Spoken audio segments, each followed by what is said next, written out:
Hello, I'm MC2 and the worst rapper in the world, coming to you today from Scranton, Ohio. As you can see, I'm here. I got um right there. We got Stanley waiting behind me. He's excited. Today is donut day. Gonna get himself some donuts later, but it's not time yet, so he's still going. So anyway, we've got a special one today. We just had a flat earther skip out the last one, but today we've got Brainy Beaver coming, and he's installing the app Zoom. I'm using Zoom, and he wasn't ready for that. And also, being that I'm in Scranton, got Say What, who I don't know, maybe he's from Ohio. We'll see. Somebody just showed up. Brainy Beaver just showed up. See if well,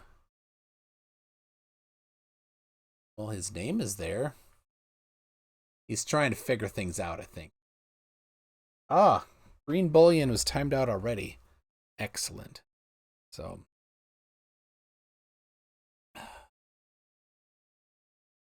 yes, Stephen Smith fixed your name. Stephen Smith fixed your name. Very good. So, yeah, Brainy's struggling with getting it audio or something.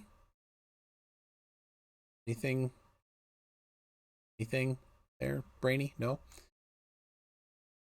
So, is that show supposed to be to me? I don't know what that means. Oh yeah, Brainy is working with Zoom trying to get it working. So yeah, the audio is a little bit of a oh yeah, and he's sending stuff through OBS so he can be all fancy and have a green screen. Unlike me, where I'm just actually really in Scranton and really at 10 o'clock at night, or 11 o'clock in Scranton, I guess. So anyway, somebody had said something. Hold on a second. Let me look. Yeah, Green Bullion is people play whack-a-mole with him. It's pretty fun. So let's see. Change the name.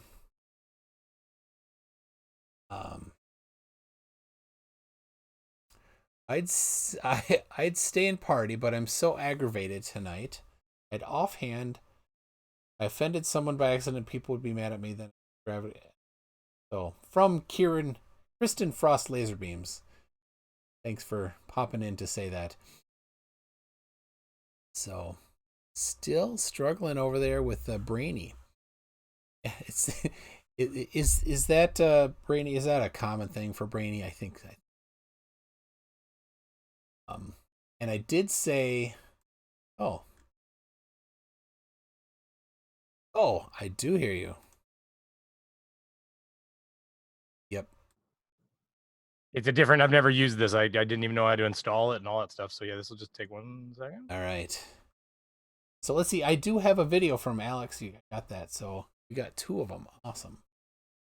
A high school. Oh, he's at a high school. Somebody at a high school.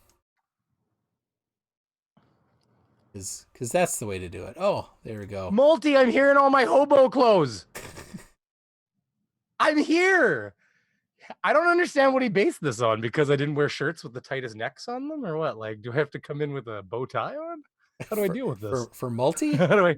How do I show Multi that I'm not a hobo? He said I dress like a hobo. I'm like, you said you look like such a hobo. I'm like, I just don't, what, because my hair wasn't cut? Like, I just don't understand what we based this off of. And by the way, I want to say something to Multi out there if he's listening. Money is a transient thing. You see, I made good money last year, but I started a business, and it costs a lot of money to buy a fully loaded van and all that kind of stuff. So at the end of the year, even though I made decent money, I actually made about that much money once you take away the expenses for starting a business. So we try to replicate that this year when I don't have startup costs. So, just business 101 for you there, Multi. We'll get you started. Don't worry. Yeah. It's funny how money works, So technically I'm broke, but it's because I own a bunch of shit that costs money, So I wasn't lying when I told people I was broke. It's a fact of life right now. My bank account is kind of low, but spring's starting. The work's starting. I'm starting to get calls. People are asking for quotes, so I got a bunch of quotes out. That feels good. It's good. And that's for HVAC stuff? And HVAC. Yeah. Yeah, it's HVAC stuff, heating, cooling, refrigeration. So it's putting in, it's mostly just heating, air conditioning, and HRVs in commercial and residential, industrial, whatever. Not a lot of industrial for my small business right now, but commercial, like one of them I'm working on is a doggy daycare right now. I've got a quote up for a doggy daycare. They need HRV and all that stuff to get the dog stink out of the building. What's and all. HRV? Heat recovery ventilator. It's cold up here, so we don't just dump stale air outside. We put it through a machine that tries to exchanges the heat from it. So it doesn't do a perfect job, but in the winter, that way you don't get jet cold, ice cold air coming in the building, and you're not throwing perfectly good warm air out the side. It tempers it, and of course it dehumidifies it at the same time because it has it catches the condensation in the box and it runs down a drain, so you don't have like a wet ductwork in your, because you know how it is when you take cold air, like really cold air, and you inject it into hot air, it just becomes a fog with a star behind it. It literally condenses the moisture in your air in your building. It'll start condensing right there where the cold air injects, and it'll just become like a rusty wet spot. Next thing you know, there's water pouring out of the ductwork, and it can get wild. We live in the Arctic almost, even though we're 2 hours from the U.S. border. It's just so damn cold where we are. That's the same here. So Christopher Brady. Yeah, that's right. You're only right down the road. That's right. Christopher Brady says, I have no idea what AC is. Air conditioning. I do, but Brady's an expert in this, and it is a bit past but I tell you, we it's that box outside that makes your house cold. That's all you need. That's all a lot of people know. We don't have one. So actually, I never live without one. We do, but it quit working a while ago. And is the compressor fused or something. So that's $1,000 job. Yeah. To replace that compressor. And once they're old enough, it's not even worth it. It's just like, it's a new air conditioner. Just kill that thing. Put it out of its misery. All right. So let's see. I have a video from Alex Alford. Oh, that's the wrong one. Did you guys see that Dan Pratt has a new video or new channel? What? Did his other channel get deleted? Well, he has the Dan Pratt. Sorry, I'm eating a piece of cheese here. Dan Pratt ROW was his regular channel, right? But how many subs he had? He has like 2K subs, didn't he, on there? Yeah. There's another Dan Pratt channel, and it's him talking, and they don't look like re-uploads, and it's just called Dan Pratt. And he's only got 450 subs. 420 subs plus one. Yeah, I subbed already today. I left a comment. Go check out his latest video. I left a comment. You could unsub, and then you'd have 420 exactly. There you go. Yeah, I don't see his old his. Maybe he got deleted. Yeah, he was pretty vitriolic on his channel. I wonder if it's gone. And by the way, I know because I know I was his subscriber. I even checked. Went up and checked which account I was on. Although maybe that's what happened. Sometimes, if you've got multiple accounts, YouTube logs you into the other account while you're doing things. But Stephen Pennington, do you know who Stephen Pennington is? He's that old, he's bald. He's got a little patch of white hair right there. He used to start by just going, how come the moon and the sun are in the sky at the same time? That's how his videos started. They were like 20 seconds long, but now, and then next thing you know, he's a minute. Now he's up to like 2 minutes, 3 minutes on his videos. He only had 3 subs, and I was sure I was subscribed to him. And but he had like 20. So that means that YouTube auto unsubscribed people from him. Think about it. There's no way he had more than 3. YouTube goes and purges old accounts. But I watched him. Well, but here's so Creaky watches, I think, his sub count like every hour. He probably has his Amazon Echo telling him the number of subs that he has. I'm kind of like that a little bit. I know too. you're Unfortunately, like that it's not growing that. It's not growing that fast right now. So it's like So, but that's kind of. But the ADHD made it too. You'd be at a hockey game going. I got another sub. No, so he was saying something. Because he also has somebody at YouTube that works there or something. I don't know. And it's like, so they're gonna do a purge on this day, and then after that, he's like, this is in a chat with him. He's like, how many did you guys lose? I'm like, I don't know. I only got 3,000 some, and I lost 2. I don't notice. And Simon Danny's like, oh yeah, I lost Dude, he lives like 20,000 subs. And he's like, Yeah. whatever. It kicked me in the balls because I think I was going for 3,000 when that did that the last time to me. So I think I was like 2,998. He's like 99. And it was like, all of a sudden it was like, I went down by like 70 subs or something in like one day. And it didn't do it. If it did it all at once, then you'd go, purge. But it was like I was doing that. I was watching because I have the ID thing at the top too. Like at the top of my YouTube, I use vidIQ. Okay. So it literally shows me my sub count, like to the number. They get they don't get the abbreviated one. They get right to the number, and it's right at the top bar of my YouTube. Anytime I'm on YouTube, it's right there. If I gain a sub and I change screens, I'll see it. I'll see the number go up one. So all of a sudden, it was like you go up for a coffee, you come back down, and you've lost 3 subs. You're like, what the fuck? So like, but then you're like, okay, whatever, 3 subs. I guess 3 people decide to unsubscribe. But then all of a sudden, you go and do something else 2 hours later, and you come back and you're down 10 subs. So all of a sudden, you're just like, you're checking your videos, and you're like, did I fucking say something here to piss a bunch of people off? But it did that to me throughout the day, where I lost like 10 and 20 and 5, and it was so sporadic that I'm like it just seemed like it wasn't a purge, but that's what I guess it just kind of trickled them down through the day as the AI went through the accounts. Maybe somehow it probably wasn't. It probably was. My guess is because I write software that it like flags all of these accounts in the database as it's going along them. It just over time, it's like, well, they haven't logged in for 6 months or whatever, and so flag that, and then that when it's purge day or whatever, we're gonna do it. And then they just run a script that goes through everybody and just deletes them. But it's not like an alphabetical fortune of almost just like rolls through it exactly like the database order.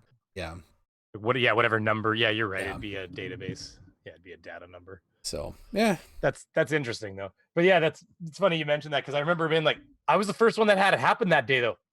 I'm like freaking out over my like 50 or 60 subs or whatever. And finally it was by the next day, Fight was being like, okay, yeah, I lost 500 yesterday. And I'm like, and Team was telling me he lost a bunch. I'm like, okay. there goes the small YouTube future I hope to build for myself. Starting to watch it disappear. I found, you ever find these channels where, it was a flat earth one I just found where oh shoot, I closed that. Oh yeah, it's an app. Okay, never mind. Yeah, where she has 350,000 subscribers, and you're like, but it's videos getting like 20 views. Oh yeah, because she's like rambling at the screen and stuff like that. So I went to what is it, Social Blade, and I checked out the account, and you go 50 top most viewed videos.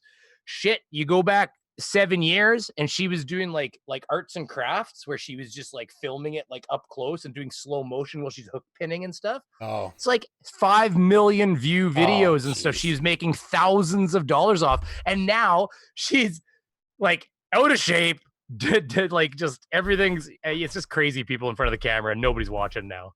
And you see channels like that, and it's a shame because you're like, wow, like talk about taking a potential like legitimate future career and just demolishing it by becoming a crazy person. All right, well, here we go. Yeah, that's what but this is what I mean. It was like she must have had a camera on her head so that she could like just get the close up, and that's all the videos were, is her knitting. And they're like 4 million views, 2 million views and stuff. I'm like, you should just kept knitting bit. I would have something here, dude. MC, I would have been a knitter. You guys would have been like, what are you up to? I'd be like, I'm so sorry. I'm just busy knitting, guys. Don't worry. I'm fucking coming back. I just got to finish knitting this. I don't give a shit. If they're going to give me that much money to knit, I'll do it. Yeah, I'll learn to knit. I'll knit if it makes that. We should do ASMR knitting. You got to run those together real slow. Multi-Tom-Tom's getting excited. Calm down, because you keep touching tips. All right, you know what? I'm gonna get in trouble because This is your wife's, isn't it? Yeah, and so there's this. I don't know. Can you see it? There's supposed to be a part that comes out here and then loops around.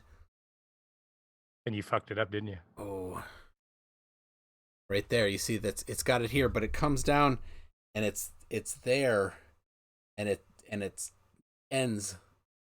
Right there. So, shh, don't tell her. I'll fix it later, streams, maybe. I don't know. Oh my gosh. I got this. This thing doesn't stay where it's supposed to stay. I don't know. They're all like that. Look at, they're just pieces of garbage. Like, it's just like mine. I have to do this with it. I kind of like bend it back and then bring it in front. Like, they're all kind of crappy. And yeah. Hey, listen, and then you realize how much you spit when you talk because you have to like clean it afterwards. Oh, shit. Dinner's on there. Look at that. Bella charge for 5 New Zealand. Here's a $5 to start knitting Brainy. Oh my god! I think Bella charged. All right, so I'm gonna have to send you. Gave it to the wrong person, I'm gonna have Bella. to send you the money now, Brainy. But hey, I figured out that I can phone people in America because I tested it with. I was gonna test it with you, but you weren't around. I tested it with BM Furball. We had a nice little 40-minute conversation on the phone. Did you actually call me? No, I called. Okay. No, because you didn't. Okay. I didn't want to bug you if I didn't, just for that. But no, I called BM Furball. He gave me his number. I called him on Hangouts. You can call on Hangouts, phone calls. Okay. So I just went to. You're on Hangouts. I went to Google Hangout. You type somebody's Hangouts phone on number. the computer. Yeah, and it just said like make a phone call. It's one of the buttons. I'm like, it rings on the phone. Yeah, it asked me which country, and I called his cell phone. That's cool. So it was free. So hey, I can call Mark Sargent. Oh yeah, I was paid to call Mark Sargent. People gave me donations and said, "Call him." I was like, "I'm not set up today." His number's on his goddamn videos. He puts it everywhere. Yeah. I'll phone him. I just have to make sure I stream early enough to phone him. If I do a 7:00 stream or something like that, maybe I could phone him because then it's not like even 8. I could do it. I'm sure most of North America is only getting to 9, 10 at the latest. He's in Washington State. Oh, well, then frickin' I could do it at 10:00 at night if I wanted to. It'd be that's 8 o'clock for him. There, yeah. Yeah. Shit, we're good to go. He'll answer the phone. You watch. He'll have a conversation. You know what? I know what you're gonna say, and I agree. He's a nice guy, right? But I mean, yeah, still crazy, but he's crazy. Well, do you think he actually believes it? I don't know if he believes it. See, I think it's his career now. Honestly, personally, if you had to ask me, I think it's his job. Yeah, and he knows that. I think he knows that. He has to. He's stuck. He's trapped, right? This is the best thing he's done. He still lives with his mom, and it's the best thing he's accomplished at 50-some years old. So, Truth be told, the millennials aren't doing too good. We're all relying on our parents pretty good. we're leaning pretty hard on our parents, the millennial generation. Are you counting yourself a millennial? Well, I'm on the upper end of what they consider a millennial. I'm a little bit not really a millennial. But if you look at, depending on the definition they use, depending on the scientist or socio-scientist you talk to or whatever, they some of them draw the line above me, some of them draw the line behind me. So,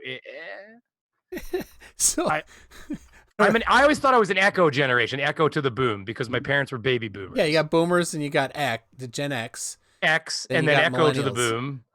Well, see, I always thought it was called Echo Gen, but now they just call all of us millennials, apparently. I'm like, apparently I'm a millennial, I figured out one day. But I'm going to tell you right now, there is a big difference. I read an article one time, and there is a very large difference between the millennials that are at the upper end of the millennial scale, what they consider a millennial, and the ones that are at the bottom end of it. Because I remember when my internet went, and had to freaking connect, and then all of a sudden you'd be doing something, you'd be downloading that song. It took you 3 goddamn hours to download one effing song on the internet, and then all of a sudden disconnected, 95% complete. Like, what happened? All of a sudden, oh, I'm sorry, I think I picked up the phone and fucked up your internet. God damn it! Like, fucking start again. Like, God damn it! It took forever. I had a 1200 baud modem. Oh, 1200. That was fast. Because people had. But we had 56K, Dude. but we would only get everything was 56K modem, but the phone lines in my area would only do 1.5 to 2K. So like we're talking. I lived in a small town at the time. It's true. They got faster internet now because the future's come. But at the time, like dial-up internet with phone line, it was like there were so many people on the phone lines because small town living in the middle of nowhere that it was like 1.5, 2K. The best thing you could do is download something at night, and if you hit 4 or 5K, holy shit, we are on fire, boys! Like. So now I download at 20, what is it, like 20 megabytes a goddamn second? It's ridiculous. So Christ Puncher for $2, 2 Monopoly dollars, says, tell Brainy to watch his effing mouth. Oh, yeah, you're right. It's your channel. I'm sorry. My bad tune. I'm sorry, AI. YouTube AI. I'm working on it. And Bella charged for two New Zealand. Oh, you're talking about Mark Sargent. He says, it's his mom's number on the phone videos.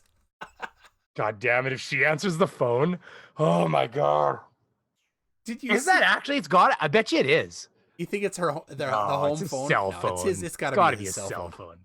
But everybody has a cell phone nowadays. You know his mom has a home phone. You could probably. You want to call his mom? I'll look it up. I'll find Figure out what his mom's number is. Call his mom. No, don't. I think that's a bad maneuver. I think it's a little disrespectful, but personally, I gotta be honest. Look, Mrs. Sargent. It's funny. Mrs. Sargent, we want to interview you.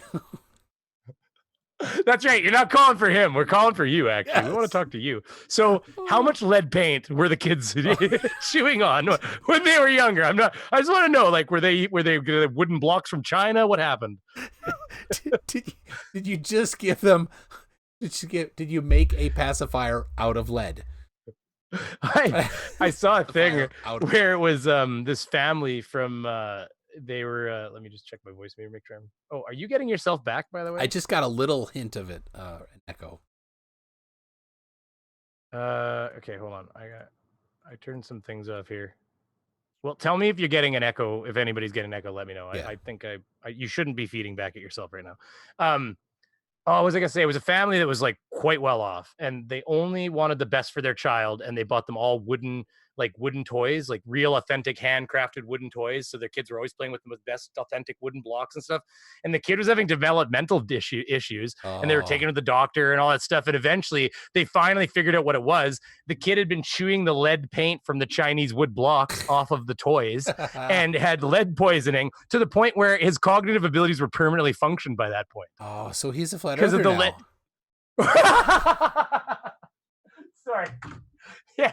Yes, that's exactly. I actually think it was multi tom-tom. To be honest with you, okay. I think they said something about multi something or other. That's all I got. So Willie Pfister says she's on the West Coast. It's still not too late to call. No, but not right now. No. I'm gonna call Mark. And hey, listen. I intend to have a polite conversation with him. I wanna. That's what I want to do. I want to talk to him and say, hey, let's talk. And he will. I guess I should generate some questions. Oh yeah, right. I'm not just sitting in the dark. He does a show. He does a show every Tuesday. I've thought I'd just call him or contact him and see if he wants to see if I can be on his show. I don't know, but I keep having too many. What would you talk to him about? I don't know. All right, let's see. He is 52 years old. Mark, we're talking about Mark. Lives in Langley, Washington. I'm not going to dox him, but I have some information. No. I've looked him up.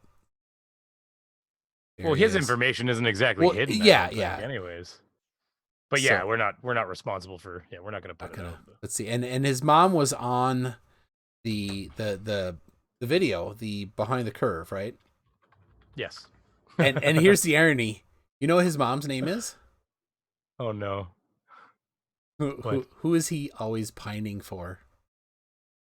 Oh my God! Really? Is his what's her name again? It's Patricia Steer Patricia. is the one he's. Holy shit! So he's got a Oedipus. His mom is Patricia. So he's got an Oedipus syndrome. That's what that always was then. Yeah. We'd say we call it Oedipus, but I don't know if it's Oedipus or Oedipus or. Well, Oedipus and Oedipus. Maybe it's I need a puss. That's what it was. Anyways, sorry. That's what it always was. What was I gonna say? Shit. Oh yeah, Steer. Actually, have you seen her channel lately? I subbed to it immediately. I did too. Yeah. She's good for her. She's not. Yeah, good for her. She doesn't look great for some reason. She looks a little stressed out almost. You know what I mean? Did you see what I saw? I haven't watched. I'm not trying to be one of those people that thinks that women need to be all make-upped up and everything, but she always was. And then all of a sudden she kind of isn't now. So maybe it's just not what I'm used to. That's all. Because she was always, like not like to a clown level, but you could tell she did herself up before her shows, right? Like, yeah, she, I don't know. She's a good looking lady. There's nothing wrong with her. Yeah. Especially for her age. How old is she? She's got to be older than Mark. I don't. I think she's older than Mark, personally. Yeah. Just if I had to guess. I think so. Oh. Mid-50s? And anybody in the chat here know any Maybe we can look it up. Patricia Steer. Hmm. Well, she's in IMDb. They all got a place in IMDb. Oh, that's right.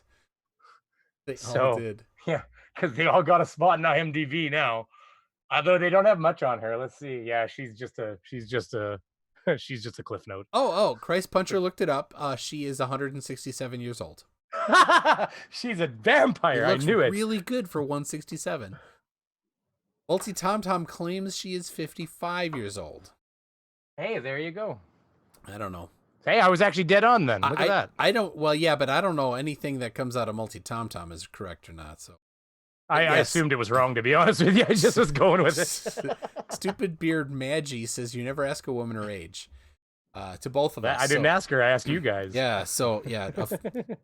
I would like to be on record by saying that Patricia Steer looks 29 years old. Yes, very much. Yeah, I like it. Very politically correct. I like the way you did that, McToon. That. You're not gonna go MGTOW on me all of a sudden or anything. No, nope.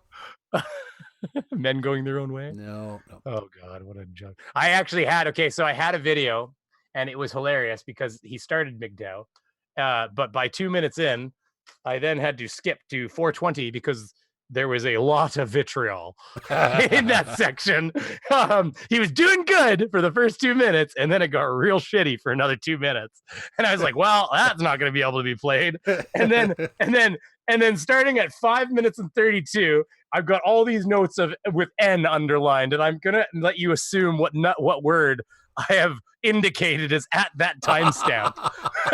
Okay, he is African American, so he's speaking to his own people. Doesn't matter. But at the same, it does not matter. I was like, so by the time I got to page 2 of all the ends, I'm like, I can't use this.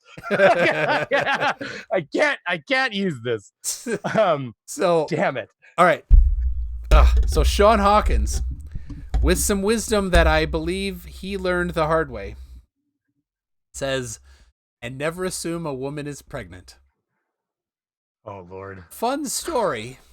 Oh, my God. Goodness, I am in high school, and I don't know where I was, somewhere, and there's some ladies talking, and I'm, there's a baby in a little roller handheld thing, right?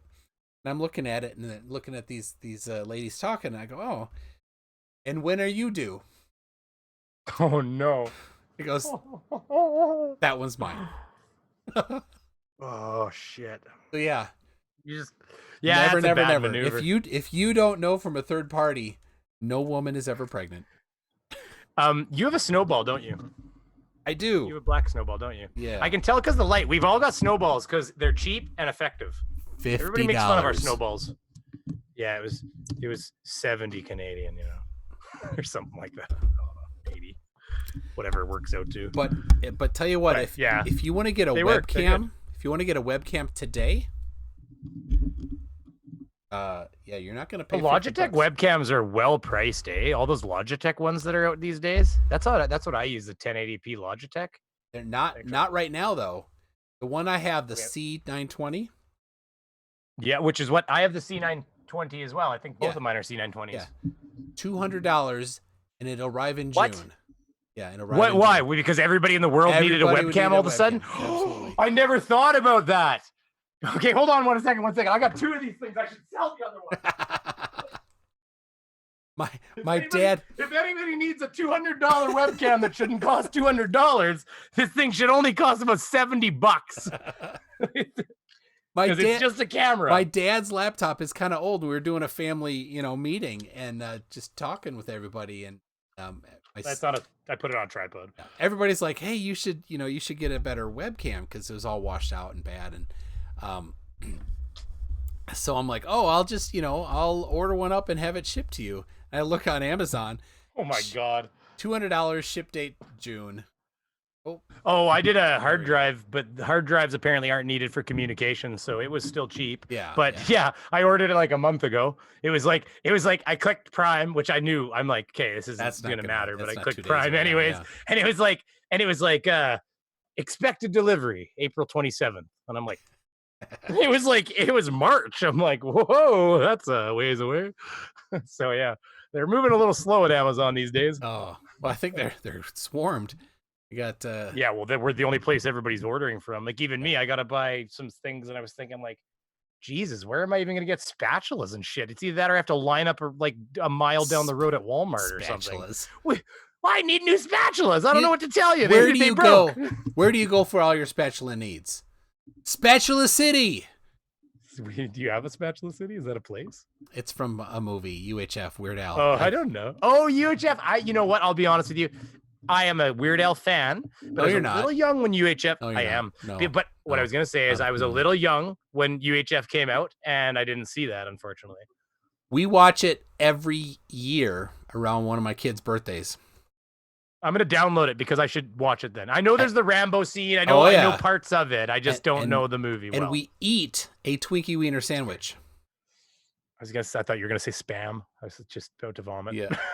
So spam in the place where I live. So I can tell you that I have eaten 23 Twinkie Wiener sandwiches. Wait, okay, what is a Twinkie Wiener sandwich? Is this actually okay? All this right. sounds disgusting, but continue. Take a Twinkie, turn it upside down, cut it. It should be a plastic knife, right? Put a hot dog in it, easy cheese on top, dip it in milk, and then eat away. I don't know if that would be good. Think about this. Twinkie coats your mouth. Hot dog coats your mouth. Easy cheese coats your mouth. And milk, the good milk, whole milk, coats your mouth. Everything coats your mouth. The aftertaste lasts forever. It just oh my god, congealing in there. Yeah. And then you can't breathe because you've got so many layers. Yeah. So anyway, we do that every year. We watch it, and then in the movie, when he eats the Twinkie Wiener sandwich, we all do that.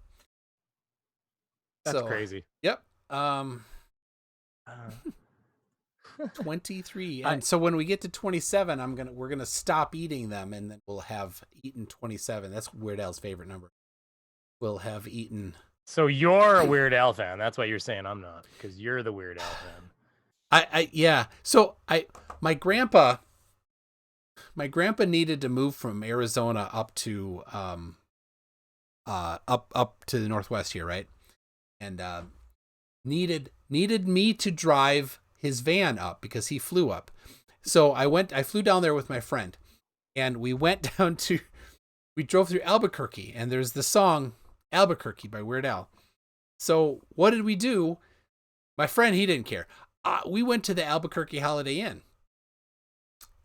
and it's mentioned in the song. And I'm an adult at the time, and so I go up to the desk and I ask something about the song, and the lady there at the desk is like confused, looking at me. I'm like, well, don't you have this? Haven't you ever heard of Weird Al? She's like, yeah, but it's usually kids, not adults. Sorry, and then he just melted a little inside. I'm like, oh, okay. And my friend, he's like, see, dummy, what do we do? Let's get out of here.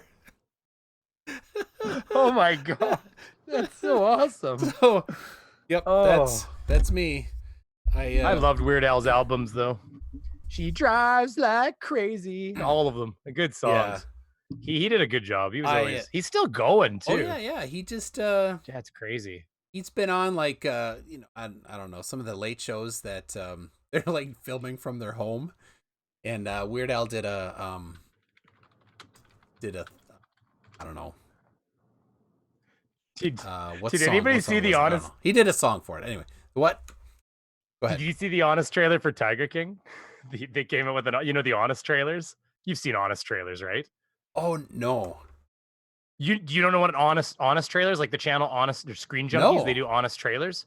I'll show you here. I can show you a little clip. We don't want to play it to get you claimed or anything like that, but he has a good. I just want to show you one little part of it. Here, how do I do this? Is there a share? Yeah, there's button? a share. Yeah. Yeah, and I can pump the audio to you. Just see, hold on. It's gonna before you go too far. It's gonna change everything on me, so I need to. What is it? Okay. Yeah. Oh no. Yeah, you can. You can probably just do it, and I'll transition right at that. Okay. Well, let me just expand the screen here, and then I'll share my screen. There, are you seeing it? I see. Hold Like, on. you just see a screen here with 2 things on it, right? Yes. Okay, so like Honest Trailers, he always takes his recommendations right out of the comments of the last videos of like, so like that's why you'll see the beginning here is all just. Oh, You can't hear it though. 1 second. Here. Let me just make sure it's on. Tell me if it's too loud. that's good. Good volume. In a world where the quarantine masses cry out for entertainment. Yeah, so like I don't want to play too much of it here, so I'm just gonna let him start, and then I'll show you the part I want to show you. It's freaking funny. Netflix will save us with the perfect distraction for our troubled times. Even though it's dumb luck we got stuck at home now instead of last month, or we'd all be bonding over how dumb the Goop Lab is. We're coming up against some limitations of the matter Oh my to matter God, kind of Gwyneth. feeling, where you do physical. Anyway, so he makes it's like a trailer, except it's an honest trailer. So if you've never seen them before, tune, they're awesome. You should watch them. But basically, he's making fun of it while he reviews it, like the trailer, right? Like, Swing. They use the tigers to entice them in. 2, you got to be extremely paranoid because everyone's out to get you. It was already a paranoid. But anyway, so here's the part though. It's over here.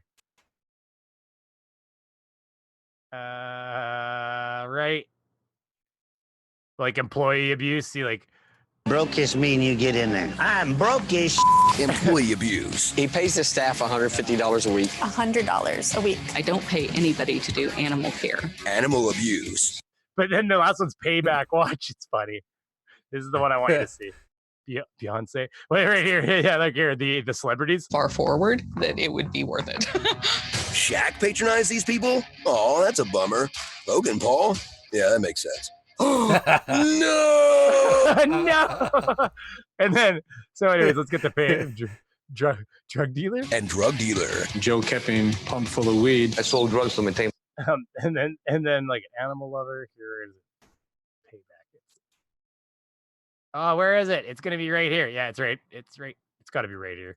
You the spook. Yeah, right here. Back. I've been doing this 20 years, never even been bit. Bonding with them or you the spook. It's the last one though. It's Joe getting dragged. It's awesome. He's like, he's like hitting it with this thing. I don't know With if this it's crunch. Yeah.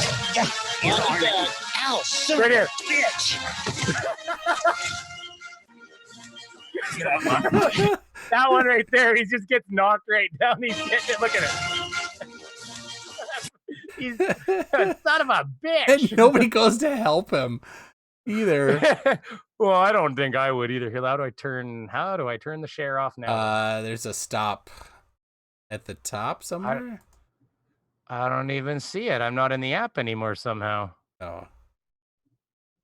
I don't. How the hell does you and your Zoom? Hold on. Stop video. Stop. See, I don't know how to shut this off. There's Zoom has more features. Oh, it's on my left. It's on my left screen. For some reason, everything else isn't on my left screen, but it's all the way over my left. That's what happened. Okay, hold on.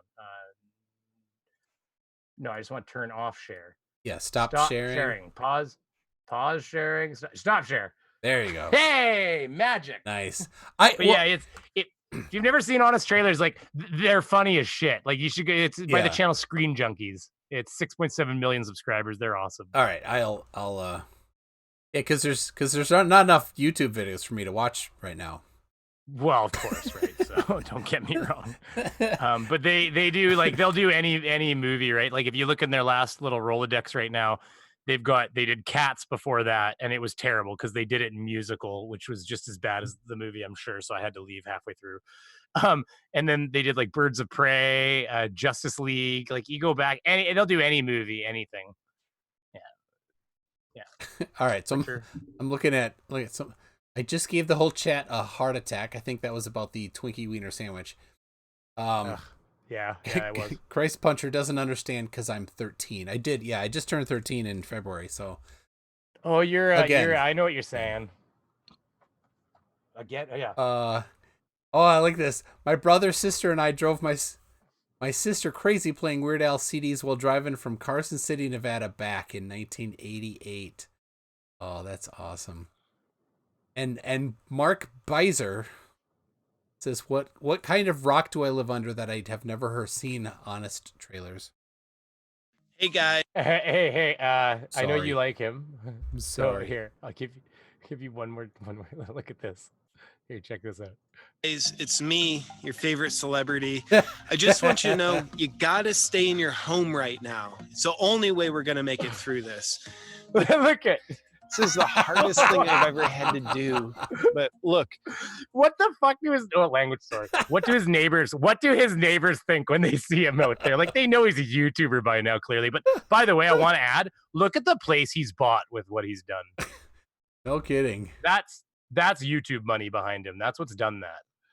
But yeah, that's his house. Yeah, we're all in we this gotta together. get the NASA money. I know Like, look, he's got an infinity pool. The guy can go to miss me, hell. which is why I feel so much purpose connecting with you on social media.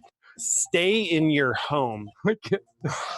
I'm not even in my Malibu beach home. That was a trampoline with a with a basketball net. Like, do you see this? It's a ground level trampoline with a basketball net. He's got too much money. Is that his? Is that really his, or is that maybe that one?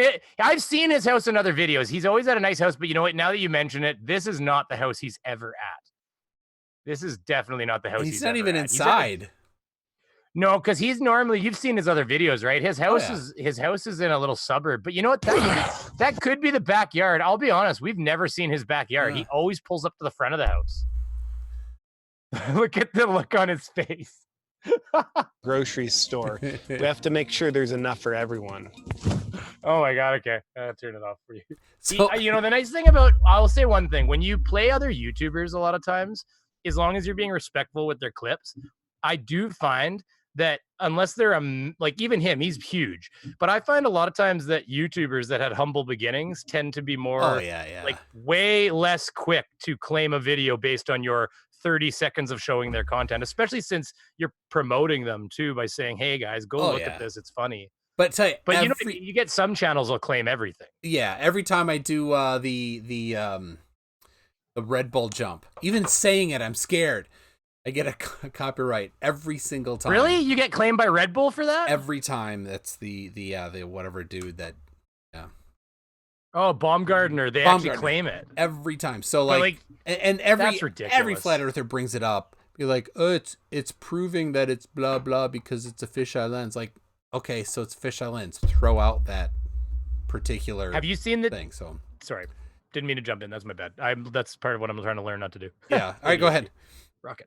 All I was gonna say is, have you seen the argument they make where they've got the two different images, one with like the black sky behind because they're obviously much higher, it's the proper jump, and then there's the one with the much more blue background, and they'll point and say, oh, I guess the CG department screwed up, and they point at like a decal that's not there. It's two different jumps with two different pods. They're not even the same machine. Yeah. Like, it could in two different times of the year and everything. They're just parroting what somebody else said. They didn't even think of that themselves. They didn't even take the time to actually do, all they would have had to do is do the research, and it would have said, oh, the first jump was from this altitude. It was a test jump, blah, blah, blah, using Zephyr pod number 1. Like, it was not complicated stuff. Yeah, it's funny. So, all right. So quit asking me to sprinkle them chesticles says, I used to have a crazy sound system in my car and would blare Amish Paradise to make people laugh. Oh, Amish Paradise was the best. Do you know the lyrics? Oh, you know what? I used to know them off by heart, but I'm going to admit to you that I probably... As I walk through the valley where I harvest my grain, I take a look at my wife and realize she's very plain. But that's just fine for an Amish like me. So we shun fancy things like electricity. At 4:30 in the morning, I'm milking cows. At 4:30 in the morning, I'm milking cows. Jebediah does the something and Jacob plows, fool, and I've been milking and plowing so long that even Ezekiel thinks that my mind is gone. I'm a man of the land. I'm into discipline. I've got a Bible in my hand and I'm a beard on my chin. Churning butter all night long, or something like that. Like, they're churning away. It's got, what's her name from? Yeah, they got her too. She even grabs the chair and flips the chair around and does the whole thing with the chair. Hey, because I remember I was too young to see the movie, but I remember seeing the trailers of her flipping the chair around on the guy. That is the Sound of Music. Right. Oh my God. Is that who that was? Jedediah feeds the chicken and Jacob plows, fool. Jacob Platt. There you go. Quit asking me to sprinkle them testicles. I do know those lyrics. I could keep going. Oh. It's good stuff. Oh my god. Do you remember? Do you ever watch a lot of Family Guy? Oh, sorry, Brady Bunch. Yeah. Brady Bunch. Go ahead. Not Sound of That's a Music. good one. Florence. It was Florence Henderson from Brady Bunch. Yeah. Not. Okay. That's I don't know why I thought Sound of Music. Oh yeah. Eat it. Do you ever watch Family Guy? Did you see them where they a little? I always love Family Guy. That's why I use their clips a lot because I remember Family Guy clips quite well too. So a lot of times I'll see something funny and it'll pop into my head. Plus, when you're making fun of like Cece, all I had to do is type in Family Guy Italian joke, and I got like 20-minute thing of Italian jokes all strung together, and I just picked the one I want. Hey, bibbidi boobidi bobbidi. Did you see the thing I played in my video? Oh, I love that one. That was so good. Bibbidi boobidi bobbidi bibbidi. What are you doing? I'm speaking Italian. Hey, bibbidi boobidi bibbidi. Oh my god, it was so funny. I would love to hear the actual like Italian translation that the other guy was saying. Like, I bet because he was actually talking Italian, wasn't he? Probably matches. He's probably really just insulting him back. Oh my god, oh, it was so good. Yeah, so you can find almost anything from Family Guy. My favorite joke of all time was the one. It's a classic episode. It's one of the original episodes, and it's where they're out golfing, and Peter takes his stroke, and he goes 4, and you just see it just shows China shop. It's a building, it says China shop on it, and you see this bull sitting in there just looking at this beautiful piece of china. The ball comes through the window, ricochets around the whole building, breaks every piece of china, and the next shot is the owner bursts through the door, and he just sees the bull standing there, and there's broken china everywhere. He goes, I know what you're thinking. It's honestly, it's like season 1 or 2. It's one of the oldest episodes out there, and it's the funniest joke they've ever made. I know what you're thinking, buddy. All right. I gotta watch it. Extra J. I can't type fast enough to keep up with tune. Was that my rap? I think Brainy, that was probably my first rap that I've done live. Oh, there you go. There you go. Now you're gonna be up there with Snoop Dogg. Hey, there's a SpaceX launch at 12:40 p.m. tomorrow. Tomorrow? Yeah, tomorrow. Oh yeah. 12:40 p.m. Central. Look at that. Set reminder. Ding. Set reminder. Casual Spaceman mentioned that they have the scheduled the Dragon capsule going with people in it. Scheduled to go up. Not tomorrow. No. Hold on. But really, they've got a schedule. Really? That's amazing, though. That's big news. Let me look what all I know is what Casual Spaceman said, which I typed dragon with people and I got very different pictures than you imagined. Than I was imagining I was gonna get. That one's definitely a dragon. It's actually a real cool dragon photo. It's not a photo, Scott. Come on. No, that looks real. Multi, I think dragons exist, buddy. Look, I got a picture for you. May 27. That's a big deal. There he goes. Wow, that's right around the corner. That's coming up. Yeah, Stupid Beard Magic beat me to it. So now, how amazing is it that SpaceX is beating Boeing? How incredible is that? Honestly, it's honestly it shows you that companies get like Boeing when they get overinflated. Yeah, it's just big, and they're not taking care of business. It's like an aircraft carrier trying to turn around. It's just too big. Yeah. It's honest. And of course, if the Max 8 has proven anything along with the Starliner software problems, it's that maybe they need to hire some new software engineers.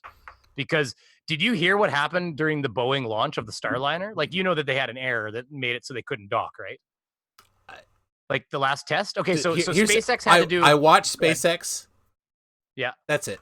Okay, so SpaceX and Boeing both had to do a test for this, the stage of the crew program they're at, right? Yeah. And the test was launch a full of oxygen, a mannable capsule with no men, no people in it, man, woman, whatever, you know what I mean? Yeah. No people in it, and then it was supposed to, launch, go up to the space station, get into orbit, dock with the space station autonomously, stay there for a little bit. It was going to drop some cargo off, I think maybe, and then turn around and come back home. They got sensors all in it. It was basically a full test run mission to see that if you can pass this, the next step is putting people on that. Yeah. Because they've already proven escape, they've proven parachutes, they've proven all that stuff, right? But so SpaceX nailed it, as they do. Boeing, they launched, and they had a problem where when they were trying to get into their orbit, from their final orbit, the Starliner pointed down towards Earth and started firing its retro rockets towards Earth, like deorbiting. And of course, Boeing went, oh my God, what's going on here? And they started frantically doing their typey thing. And they figured out that there was 2 mission clocks in 2 different computers that were running different times. And one was on the deorbit part of the mission, and the other one was on the orbit part of the mission. And so they had to quickly fix their programming on the fly and get it to refire its rockets in the right direction. By that point, they'd used up too much fuel and they could no longer get in the orbit they needed to dock with the space station. So they only completed part of the mission to prove this, and this, but they didn't prove the other parts. And then when NASA met with Boeing afterwards to have their little follow-up, okay, let's talk about what went wrong here and how we can prevent this in the future. And get this, okay, so this is right after this is like only half a year after Max 8 problems with software, right? And Boeing goes, they enter the meeting like this is the way it read. Apparently, I read multiple articles. Apparently, the attitude was, you should be really proud of us because not only did we fix that problem on the fly, but there was actually another software bug that we fixed right before launch. And NASA had a very different attitude to that. They were like, why the hell do you have so many software bugs in your programs already? And it was a very different attitude from NASA. They were like, you should be happy. We were able to fix these. Oh my gosh. It was, but no, NASA was not impressed. Yeah. I tell you, when we have issues with the software that we write, our customers aren't impressed either. When I'm like, we fixed a different problem. Yeah, we had other problems too. Lost or did something or whatever. We fixed a different problem. Lost all your data. Yeah. We lost all your data, but we fixed this other problem too. Yeah. I've not made the mistake of saying that. You should try that. Go into the next meeting and just go in with a big smile and say, you know what? I know you guys lost $1 million off that problem, but you know what? We fixed other problems too, so you won't lose $1 million next time. See how happy they are, or whatever it cost their business for the mistake, because all mistakes cost money ultimately. With but email, now, I mean, go ahead. With email, it's always we missed this email and it's a $10 million project because of this one missed email. Like, yeah, we've heard that story before. Well, yeah, like they missed the project because of one email. Like it's your fault because they missed one email. They didn't get their project. Yeah, like we're gonna have to shut our doors now. And our children will die homeless and penniless because of that email that you missed. I mean, I guess if it was a crucial enough email, that could potentially happen, but come on. And every time it's like, oh, well, that's because you blacklisted star@google.com or star@gmail.com. And they're like, oh, oops. Oh, they did. Is that what they did? They blacklisted star@gmail.com, which is like never mind everything. Never mind. No, we don't. You actually had somebody do that? Oh yeah, a long time ago. Do that? We don't. That's amazing. We have a blacklist of things that people cannot blacklist. Oh yeah, okay. I thought I was gonna say that's something to program in to not let somebody do that. Yeah. Okay. You can't whitelist or blacklist Gmail or any. There's a whole big list of the big players. It's funny when you say something like that because, you look at the book like this, and it's you look at this. This is like a manual for hydrocarbons and stuff like that, and this is all gas manual information and do this, don't do that, and you got to check pipe sizing and all the different rules involved with doing gas stuff, right? Well, I told my apprentice because all different careers have them. You got one for refrigeration code, all that stuff, and boiler pressure vessels. But I remember showing my apprentice one time and saying, "Okay, so you see this book?" And he's like, yeah. I'm like, every one of these rules in here is here because somebody has been killed or money has been lost because of something. And he's like, really? And I'm like, listen, you don't make rules for things that don't happen. So the reality is that if there's a rule in here that says you don't do this when this, it's because somebody did that and shit went south one day. And then they came along and went, you know what? We should have a rule for that. Like, for instance, this gets updated all the time to the point where, like, one time I went and installed rooftop units for the company I worked at. You go on the roof, they crane them off. You crane the new one onto the roof. You put an adapter down so the ductwork lines up, and you put it on there and hook it all up. And then one day, so you put these on, you call, you do all the registering them for inspection. Well, it could be a year before they go and inspect them. So next thing you know, you get these callbacks, and I had to go back to like 7 different units to make a correction. correction because I didn't do it to code. And you get the thing, and it's like number 2 screw, or like it's like, was it rooftop unit must be fastened to curb. These things weigh as much as a small car. They sit on top of the roof. Like you can't just lift them off. And so I had to call for clarification, and he had to call his supervisor for clarification, who then had to call his supervisor for clarification because none of them knew what the hell the rule was really asking for. And finally, I got like the supervisor on the phone, and he's like, listen, you just got to go along and put a screw through the curb, like through the side of the unit at the bottom into the curb adapter. And I'm like, why? He's like, somewhere a unit got pushed off or blown off a roof or something like that, or got lifted up and tipped off or whatever. And that was it. We all have to put screws in them now. But then I'm like, okay, but the curb adapter isn't screwed to the roof. I said, so we're just, it's not going to do anything. And besides, I'm going to tell you what, I've done this for enough years. You know what? I guarantee you that when we don't get tornadoes up here, like very rarely, the only thing that would rip one of those things off the roof is a tornado. So the thing is, no, you know what happened? Somebody tried to break into that building and lifted the thing off is what happened. Because we even went to a unit one time where we're sitting there, my buddy and I are sitting there, we're looking at it. Nobody's saying a thing. We're just looking at the way the pipes bend to the way the unit's sitting. And finally, I'm like, I think somebody tried to break in. He's like, that's what I was thinking. So they was above the music store, guitars and everything down below. They tried to lift the rooftop unit. And the thing that's funny, we couldn't put it back on because he twisted the piping a little bit. Yeah. And so in order for us to get it back on, we had to like just take the union and take our 2 wrenches, and we loosened the union. And literally just by loosening the unit fell off the curb.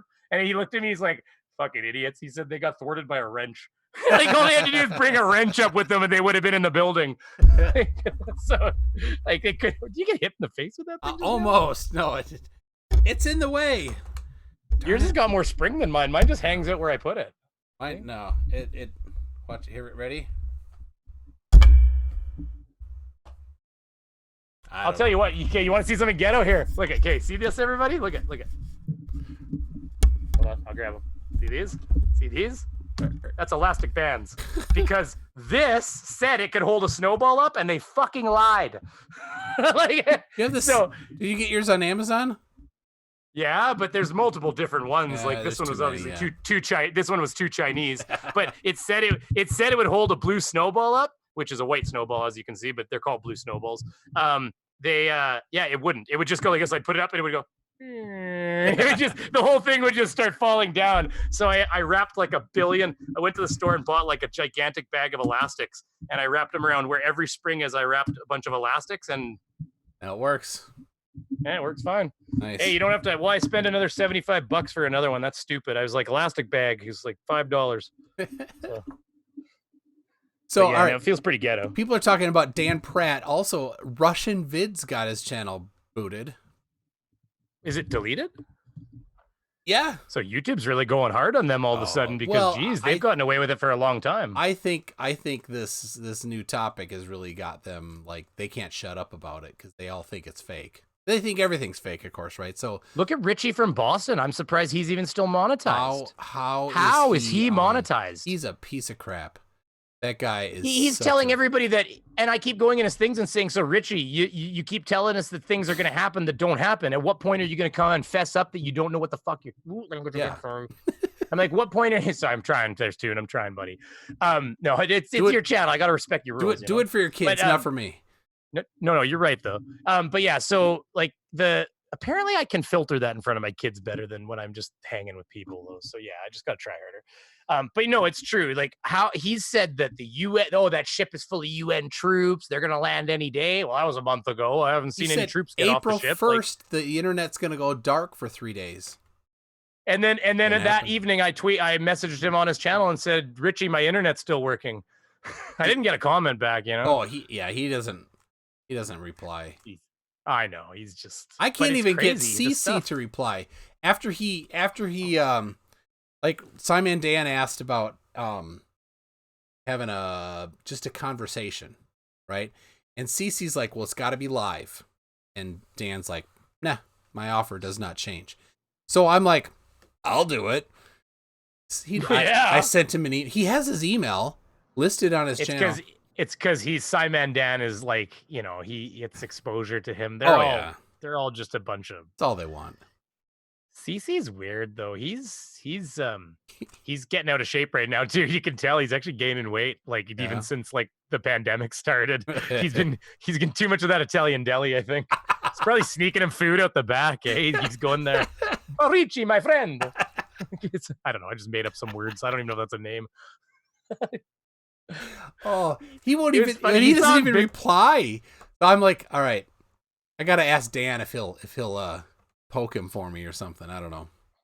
You got to make a YouTube channel with the word truth in it. If you have a YouTube channel with truth in it, he'll talk to you. Have you noticed that the proponents of people that don't know what they're talking about that have the word truth inside their title? Like, it's so crazy. Like, it's almost like if the word truth is in your channel title, it's almost a guarantee you're full of crap. Like, it's funny you should say that. I've been tracking since Simon Dan coined the phrase the YouTube channel of truth paradox.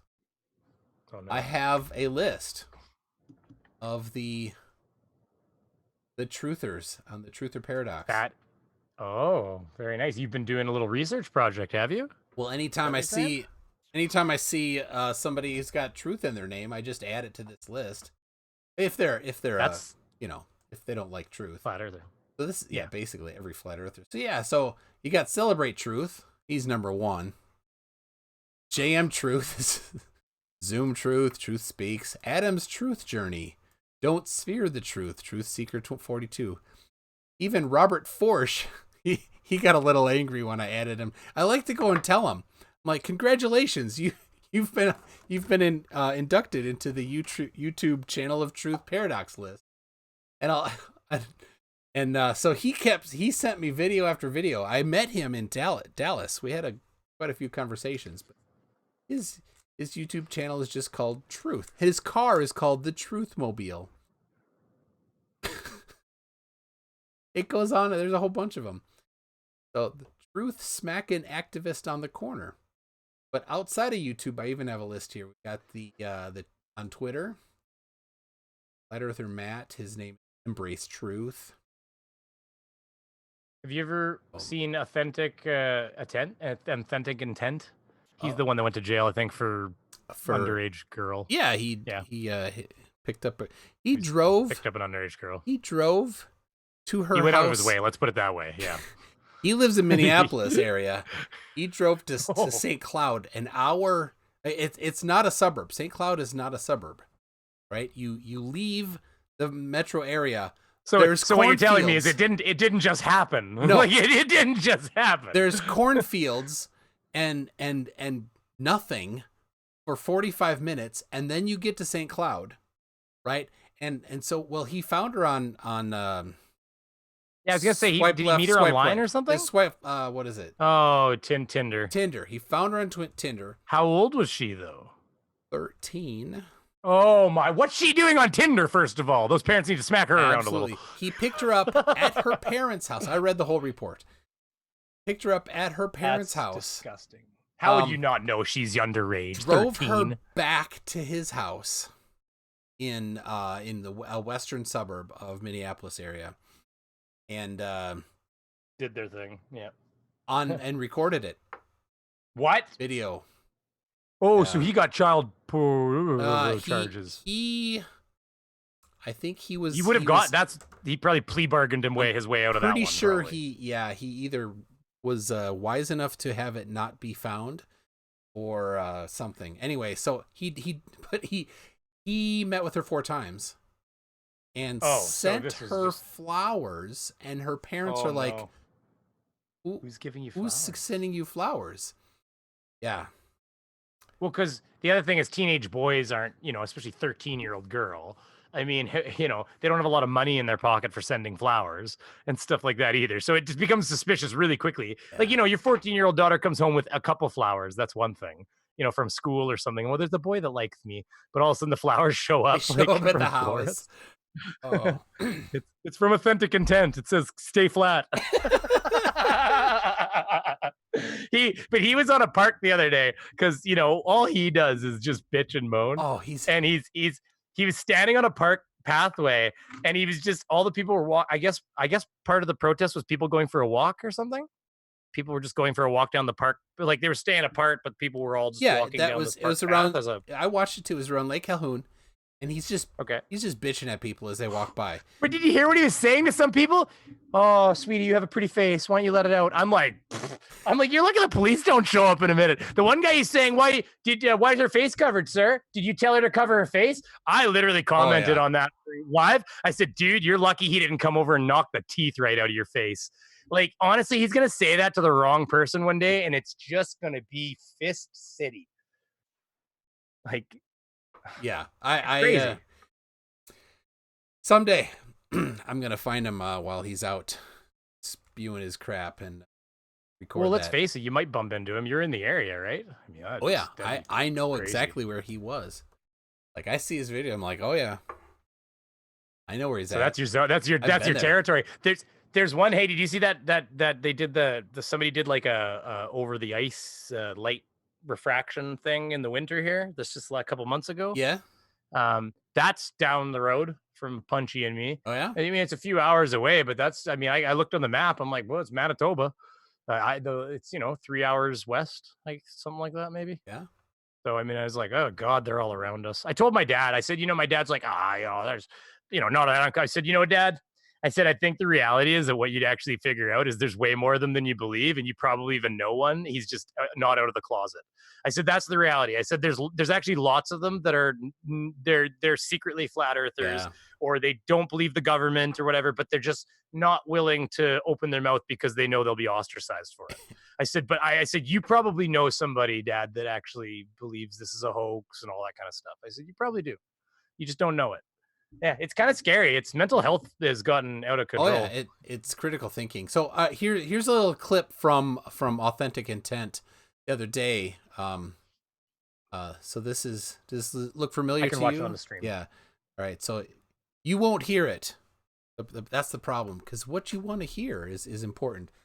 So I'll listen to it on there. It's okay. I got you in a different part of my banana. I can actually mute you for a second. Okay. All right. It's a short clip. It's only 9 seconds.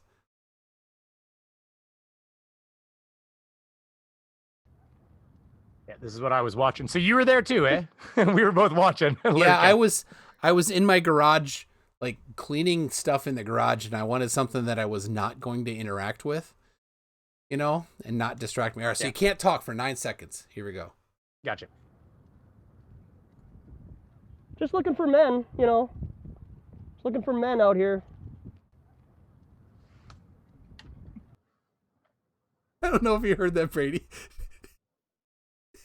He's looking for some men. Trying to find men out here.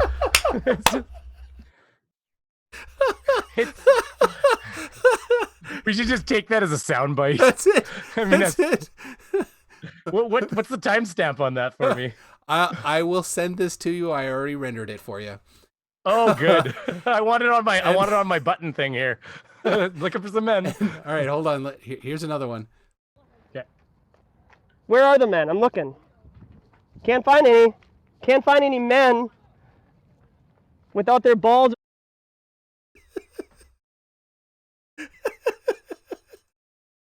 Hey, this whole stream. I'm glad you were there too, because this whole stream was like that. It was really amazing. It was quite wonderful. He's just barking at people, oh.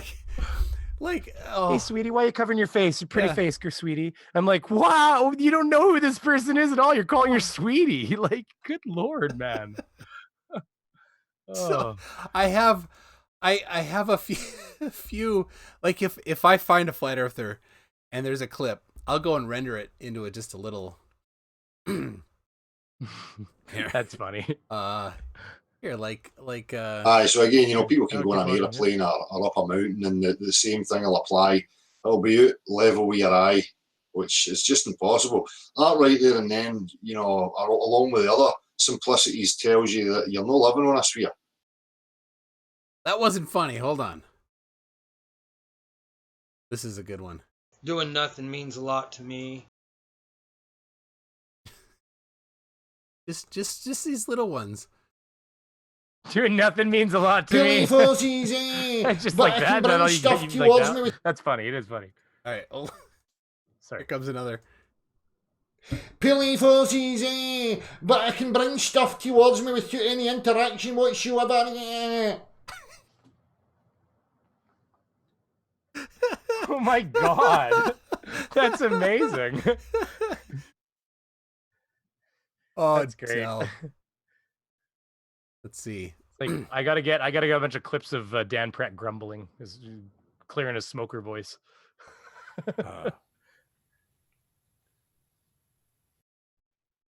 Got a few. Just a blank stare.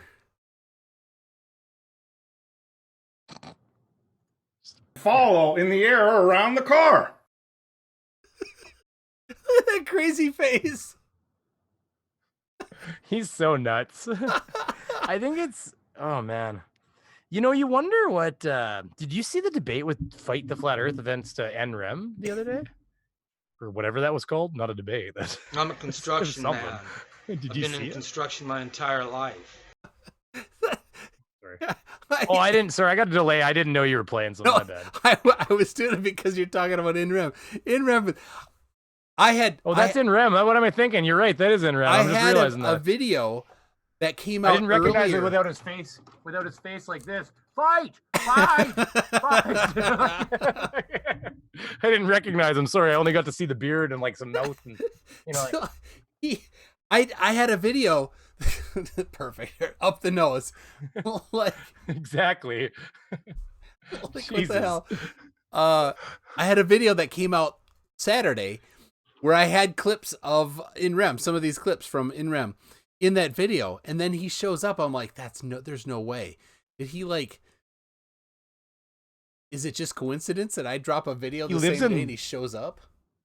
He's living in a hunting lodge or something. We gotta look behind him. Oh, that's crazy. Yeah, I love it when his wife starts bitching at him. Which is she must be a flat earther too, though, or is she not? She thinks she's sick oh, of so him. she was legitimately laughing at him when we were making fun of him. Yeah. Oh my god! Because she was laughing. Fight would say something to him, and she would. She was laughing her ass off in the background. She doesn't hear people put him in his place ever. She was probably loving it. But yeah, she's got to live with this douche. All right, here, listen to this one. Wait. How come my wife can't stick around as like? I mean, this guy can keep some. I'm just kidding. Fucking Jesus. I got to find somebody unstable. That's the idea, I think. All right, here it goes.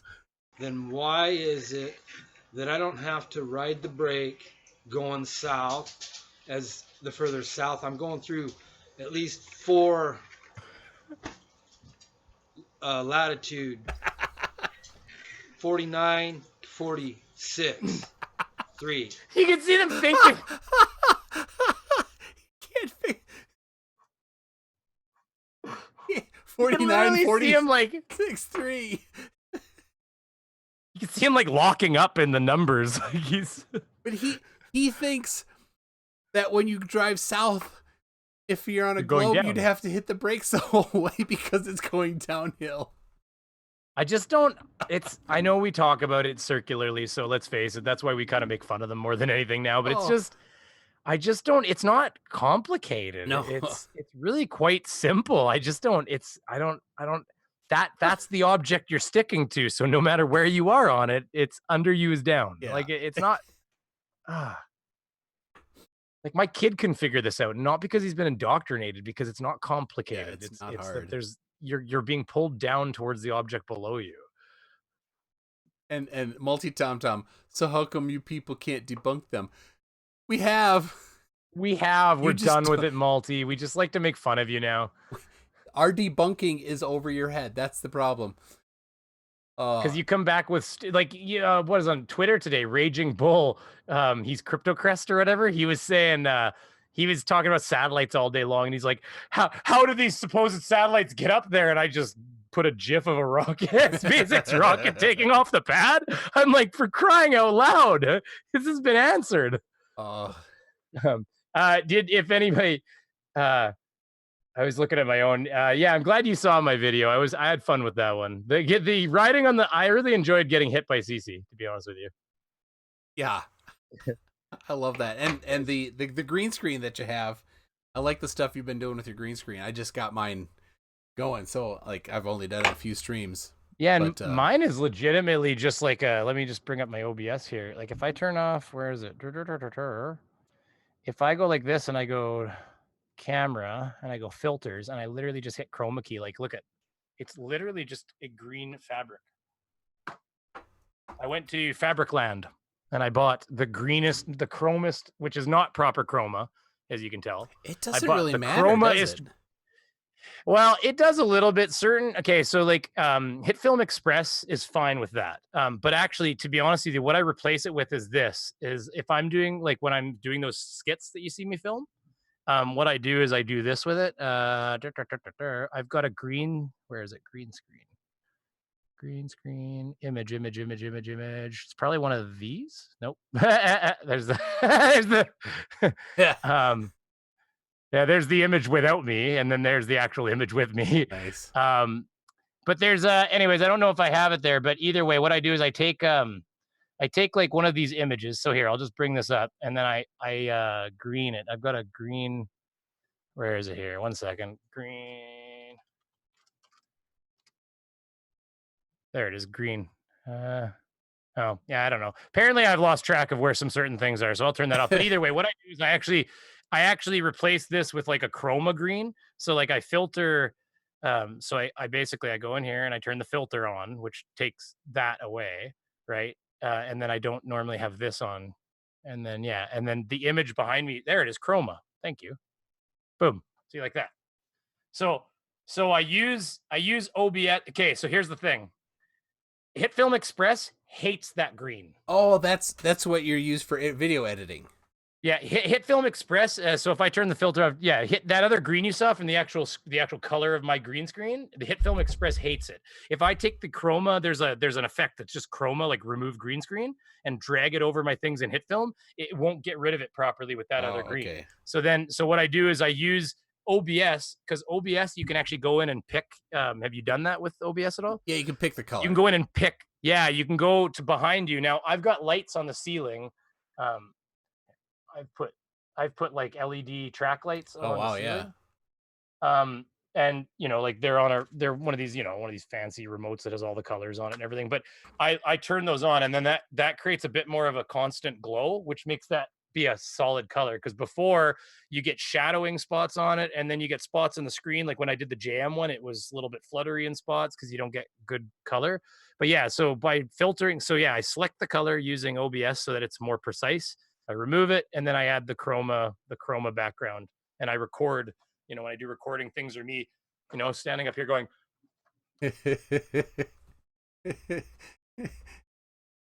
trying to pretend I'm doing my thing. Or when I did the podium thing, I just put the podium, one of the images I had, I just cut out the podium and put the podium in front of me. And I actually took a chair and I put the chair right at the level of the podium so I could lay my hands on the podium, and it actually looked like I had my hands on the podium and I could actually lean into it and stuff. So I didn't end up putting my hands through the podium. I wondered if were you miming or not?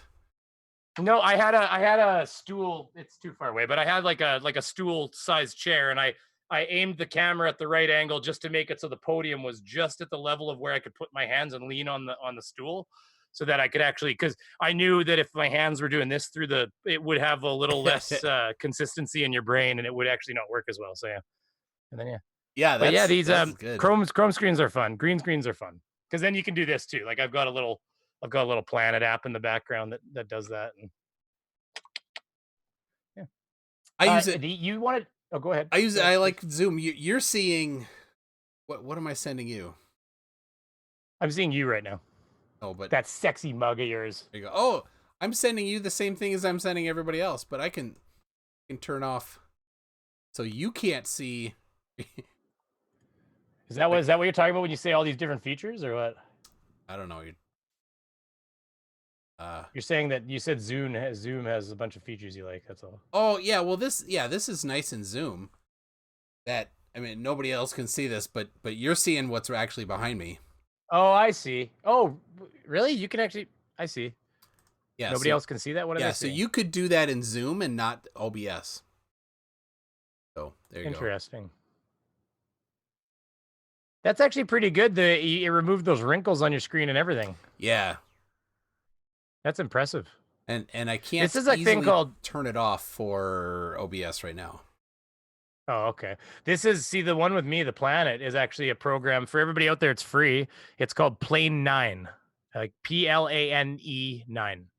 And I've got version 2.5.1, and it has, that's what does my, that's what does my virtualizer when I'm doing like if I do like a quick break kind of thing with my, you know, or where the music plays and there's like, it'll virtualize the music and stuff.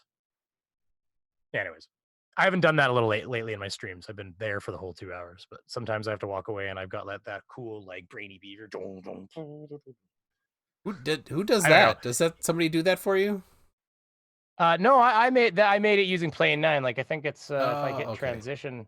Say if I hit transition, you'll see it right here. Let me just see if is it Plan 9 from outer space? Asks Walter. Plane 9. Plan 9 from outer space. Oh, Plan 9. What's Plan 9? I don't know that. Plan 9 from outer space? Let me see what happens if I do this. I forgot what it was. Here, like this, see? Oh, okay. But normally I have, here, I'll turn that off for you for a second. Let me come back. Wrong one. Way off topic radio. That's a podcast, everybody. No, I don't have that set up, but normally I have a different one set up for that. Let me just grab it here. Properties. Yeah, there we go. See, that's the one that sometimes I have set up for that, and it goes to the music. Let me just switch this. See here, if you watch here, watch, I can make it go to the music. See?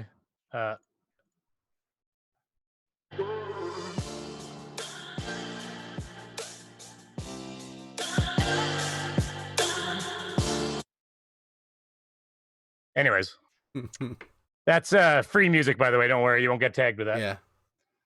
Stringer News 1 says Plan 9, the Unix replacement that never was. I'm trying to get this off now. Try to get back to where I was. Plan 9. Plan 9. Well, turn that off. There we go. All right. Yeah, sorry. But yeah, no, it's I've got Potato, and to make that do that was a nightmare, to the point where I have a manual that I made for myself for when Windows redoes my settings. Huh. So that I couldn't, so all of a sudden I go to do a stream and everything's messed up and I go, oh, and like you see that your computer took an update and you're like, great, thanks Windows, I appreciate it. So I have to go and pull it off my TAC board. Page 1, device settings. You know, I have to, oh wow, because because my well, here I can show you my, look at this is my Potato. You know, you got Snowball over here on the left, and then you've got my desktop audio is the one just to the right of that where it just says cable. Hardware input 3 is empty right now, out to OBS. So anything that goes into like A4 goes out to OBS. And then anything, you know, cable, you see cable B, Plane 9. So anything I want to send to that, if I send it to 5, it virtualizes on Plane 9. So, and then I can isolate. If you say something, watch where you come in over here on the voice meter VIO. See, say something. You want me to say something? Yeah. Look. See, you come in right over here, here on meets and Chrome and stuff. See, you're totally isolated. I can turn you to my headset or my speakers, or nice. I can send you out to my OBS if I was streaming with you right here. I can take you off of OBS so nobody can hear you but me. I can put you back on. So it's really nice when you set up Potato properly, because you can really have a lot of control over where your audio is going. So that's cool. Why I'm able to send my desktop audio to you, because all I do is turn on B3, which is the same one my mic is going out to you at. So all I'm doing is sending my audio through my mic to you, like not actually, but like virtually through the computer. I'm like teed in essentially. So yeah, that's cool. It's a nightmare for anybody who has never streamed. Oh, yeah. The audio is the worst thing you'll ever deal with, ever. Yeah, ever. And that's why I haven't done what you did to set it up. It took me like 3 days of fucking around and pulling my hair out. And by the way, if I put on my Oculus Rift now, because this thing intercepts and has drivers of its own that intercept the other drivers. So the way I have to do it is I have to turn off my voice meter. I have to plug in my Oculus Rift. I have to open the Oculus app, let the Oculus app come on, and then I can open my voice meter potato. And if I do it in the right order, it took me a while to figure it out. If I do it in the right order, the Oculus Rift will get audio, everything will work. But if I do it, if I leave voice meter potato up and turn on the Oculus Rift, it won't connect, and you can't make it connect. You have to. Took me like a day to figure out how to get that to work properly. So now I have a procedure for that too. So Darth Weeziest, happy now, Brainy Beaver? I think he's had too much coffee, mate. Who, we talking about me? Yeah, too much coffee. They're saying. Oh yeah, I'm ADHD hard. This is just my life. Welcome to me. I do have the stuff. I'm on a Mac. So all the stuff that Potato doesn't work here, of course, but there is Mac stuff, and I have all the software. I just have not yet. And I don't want to mess with something and then not be able to stream. So I'm like, Baron Vong asked, since you're north of us, have you noticed climate change? I have absolutely noticed climate change in my life. When I was young, and I grew up 4 hours east of here, pretty much the exact same temperature. In fact, you could almost look at Winnipeg's weather and you could predict what the weather would be in the town I grew up in based on what their weather was yesterday. Because it's pretty much just had a lag. Now, we were in the forest, so it didn't seem to get quite as cold as it does here, but because in the prairie, the wind just really rips into you. But the big difference is, if I had to put it in a nutshell, is when I was a kid, you could snowmobile on the ice. Probably we were talking about multi-tom-tom. I don't know. Oh, I see on that one. But yeah, so as far as the global warming though, or global climate change, whatever you want to call it, I could snowmobile on the ice by end of November, maybe first week of December, probably, like safely. Like we'd go out snowmobiling, go ice fishing and stuff like that. Now, I mean, I'm only 34, 35. Now, shoot, if you see somebody out there before Christmas time or like January, you're like, go, don't stop. Yeah. Keep it pinned, boy. Because like the center of that lake is slush, boy. If you stop, you're just going to see him go, and just the back end will sink in. Like there's probably ice down there. He's not going to go right through, but it is not solid. It is a slush pit at that point. It hasn't frozen yet. So in the past, it would be so cold early enough in the year that it would freeze before a lot of snow would fall. But now because of course, warmer weather creates more snow. So now we get a lot more snow earlier than we actually get the cold, and so it insulates the ice and it makes it so the ice is a lot thinner. And on the opposite side of the season, I like it, Star Trek.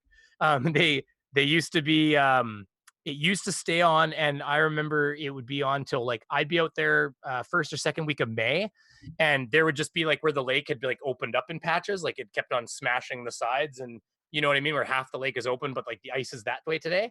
And you'd be out there in a boat fishing, and then the wind would change, and it'd be like not even an hour or two. You'd be like, "We gotta go soon," like because the ice is coming. And yeah, next thing you know, you're like, we're heading into the bay, and you're pulling the boat out, and 20 minutes later, the ice is piling up on the shore, and because that was that. Think of people that have never seen icy lakes like that. They have no clue what you're talking about. The ice will pile up, like you know what I'm talking about. If you get a good wind, when the ice gets about yay thick, everybody, and it's really crunchy, like to the point where if you walked out there and hit it with a fist, it would break, and a chunk of it would break off. It starts, it pulls away from the shore, everybody, and it starts becoming a gigantic lake-sized piece of ice that floats around the lake in the wind. And every time the wind blows, it smashes against the shoreline. But if the wind pushes it enough, it pushes that whole sheet of ice. And it starts literally, you just hear it. You can hear it. You can hear like crunching and crispy, icy sounds. You can hear it in your house even. And you'll go outside. It will get under. The way our docks went in, we would put our docks and they're riveted with we're talking like bolts like this. They're bolted right into the bedrock. Oh, wow. Because what'll happen is if you don't bolt the structure right into the bedrock with like square beams, the ice will literally come along, get underneath your structure, and it will literally just rip it right off. It'll take your dock and just tear it up, twist the metal, and push it back. We built a water slide, and it had a big I-beam structure drilled right into the bedrock, and one was a gigantic outcropping of bedrock. Do you know what the ice did that year? It got under that piece of bedrock, and I'm talking about a rock that's the size of like a Kia SUV. Why a Kia? And it was Wait, why Kia? Because I own a Kia. Okay. and it's what I thought of. I got a Sorrento, my wife's car. But anyways, so it got underneath it, and it's never done this before. That was part of Earth that was connected to the other rock, and it got underneath it that year. Just I don't know why that year, but that was the year we built that, and it got underneath it. It literally broke that chunk of rock off. And that's where the I-beam came out, the support structure. It took the whole water slide structure and went and just pushed it over, twisted the little L tracks that the slide would slide onto for the summer, and it just pushed it all sideways. So next thing you know, now you can see a spot where the I-beam got ground off the side of the main beam, and it's been welded onto a different spot to a different part of the bedrock. And that piece of rock is immovable. It's so big. Like you could jump on it. It doesn't even move, but it is no longer part of the bedrock anymore. It got broken off by the ice. So yeah, that's how strong it is, everybody. It's amazing. It'll wreck things, push trees over. We were up in, it was a year ago. We were up a little less than a year ago. In northern Minnesota by Two Harbors, north of Duluth, and it was right as the ice was breaking up, and it can be scary, and it's windy. We were out on a dock thing that's sticking out into the bay right near where the harbor is in Two Harbors, and the ice is just moving fast. Like we're walking, and the ice is moving faster than we were on that dock. Oh yeah, I bet. And up where it's hitting up against the shore, it's a mess. So yes, Dick Dawson says in his Canada, we already are at 20 degrees plus for weather right now, and 20 degrees is very cold. I don't know what he's talking about. No, 20 degrees is 20 is below freezing. Celsius. It's no 70. That'd be about 71. 70. I know what you're talking about. Actually, Dick, it's warm here too now. We're 15. We're gonna be 15 on Thursday. So it's Dick lives in the east or the west coast. It's Vancouver. Okay. So here's the difference between my winter and Dick's winter. My winter, if I had a koi pond, it would freeze to the bottom. In Dick's winter, he could go out in the morning and he could chip a little hole in the ice with his fingertip to feed the koi. And we're in the same country, but it's just welcome to ocean currents, right? Vancouver's got a warm ocean current that goes by it, where it has an ocean. Period. I mean, that's all that you need. It's a big body of water. Yeah, you can't get too cold there. Mark Beiser says he's never seen icy lake, I guess, and he says we got 11 inches of snow in 24 hours once 10 years ago. It shut the entire Dallas-Fort Worth area down for most of a week. So Jack Love saying is 20 Fahrenheit is cold. Well, Jack, I'm going to tell you right now, it will get negative 40 Celsius / Fahrenheit here because that is the cross point for them. Yeah. It's the same at that point. So like, I'm not joking where you can literally have raw temperature. Now we're not talking weeks on end. That's going to be like a 2-day event. Couple days. Yeah. But you can have the forecast say like, it's going to be negative 35 without wind chill. And negative 48 with wind chill. Like, so yeah, the actual temperature is negative 35, which is almost negative 40 Fahrenheit. And it's with the wind chill, it would be like negative 50 Fahrenheit, negative 50 something. Like it can be that cold. And you know what? Schools aren't in, buses don't even start. They just that's cold. It sucks. Nothing even happens. Yeah, it's cold. But everything breaks when it's that cold for me. That's when I get busy. So next thing you know, I'm laying on the roof, covered in snowsuit, laying there fixing things, and of course it's hard to fix with gloves. So next thing you're pulling your gloves off and freezing your fingertips off while you try to fix electrical things and stuff like that on the roof. And you get in there, and you'll go into the office space, and it's full of a bunch of women. No offense, and they're all wearing jackets. They've got hats on, and scarves. They've got and sweaters, space heaters. They're all like. And they've got, you're right, space heaters all around them, and it's 19 and a half degrees in there, and they're acting like they're in the fucking Siberian, forests. And you come down just like a snowman with 3 sweaters on, a heated inside jacket, like one of those battery pack jackets. You're the kid from Christmas Story. I can't put my arms down. Yeah, like I remember buying a jacket. Like I have a jacket that fits, right? Like you'll have your sweater that sits there, and if you need it, you can put it on. And then you'll have your jacket, and then you'll have your jacket that you purposely bought 2 sizes too large to go over your other clothes when you're wearing them. and you'll have your snowsuit, which is also another extra size too large because you're going to be wearing long johns plus your pants, and then you need to put that over top of that. So it is true. You end up like, you're just like, as you walk along, and you come in and they're like, you're freezing your ass off, and they're like, oh my God, is it ready yet? Is it working? And you just like, yeah, it'll be ready in a minute. Give me a second. And the opposite happens in the summer because we live in what's considered an extreme environment here. In the summer, it's effing hot. It goes the opposite. It gets like not as hot as Americans. I get it. For me, it's hot. For some of you, it's not. We can get 100 degrees Fahrenheit. That's a little bit on the high end for us. Upper 80s isn't uncommon for us, but that's warm. That's a hot day. Mark Beiser in Texas, it might hit 100 degrees. But Mark, what's the humidity? Nothing. That's the difference. Here, the humidity will be 90% sometimes, 85% with 89 degrees and 90% humidity. You walk outside. I remember going outside to do something on my car, no shirt on, just in my shorts. Walk out there, you lean over the hood of the car, you turn the wrench 3 times, and there's literally dripping. You're dripping on your car, like to the point where you're like, it's hard to work because you're sweating on what you're working on. And you turn the wrench a few times and you just throw it across the garage. And just like, I'm out of here. And I do beekeeping stuff, and it's hydroscopic. Honey's hydroscopic. It wants to absorb moisture. So if you're doing your honey extraction in a really moist environment, the honey is absorbing moisture while you're working on it. And you don't want honey to absorb moisture, because if honey goes above 17%, it'll rot. Because the only thing that makes honey not rot is the fact that it's got so low of a moisture content that nothing can survive in it. 15%, sorry. Anybody who doesn't know that, honey is not honey. It's nectar until it's below 15% moisture.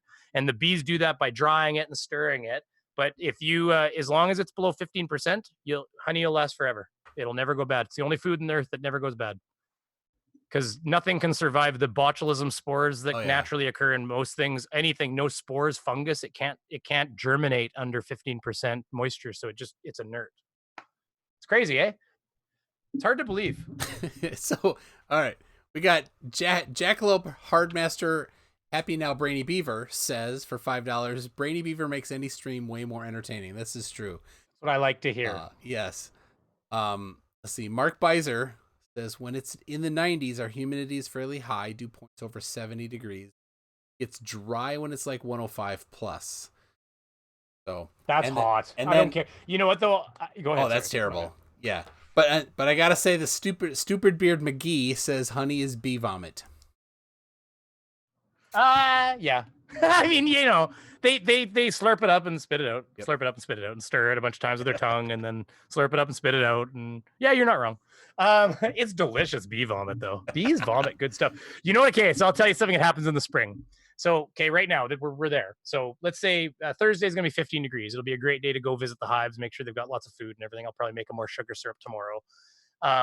Because we're in a part of the season where it's the end of the winter. They've got no food left. There's no flowers to get any food. So I'm kind of providing them their sustenance to try to make it the rest of the way.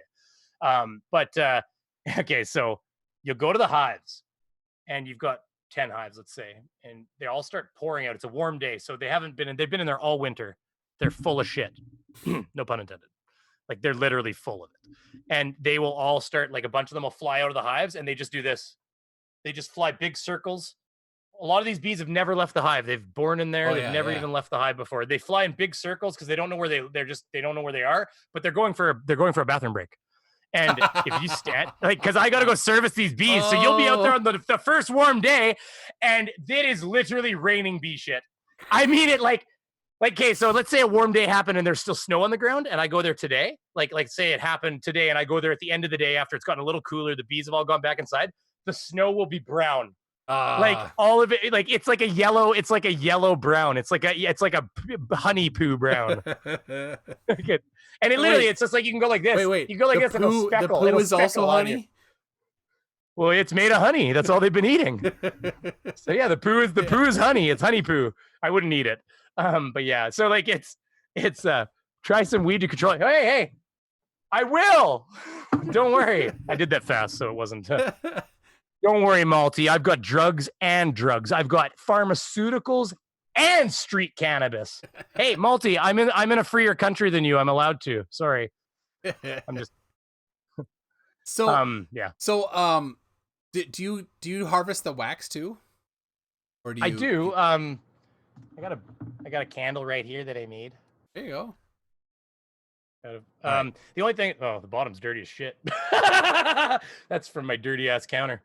But yeah, no, it's I don't produce enough wax yet to be able to pump out candles. So like I don't lie to people at the markets. I tell like it's local wax, but I tell them straight up, we don't produce enough wax yet to be because okay, so the ratio is for every pound of wax the bees make, they could make 5 to 7 pounds of honey instead.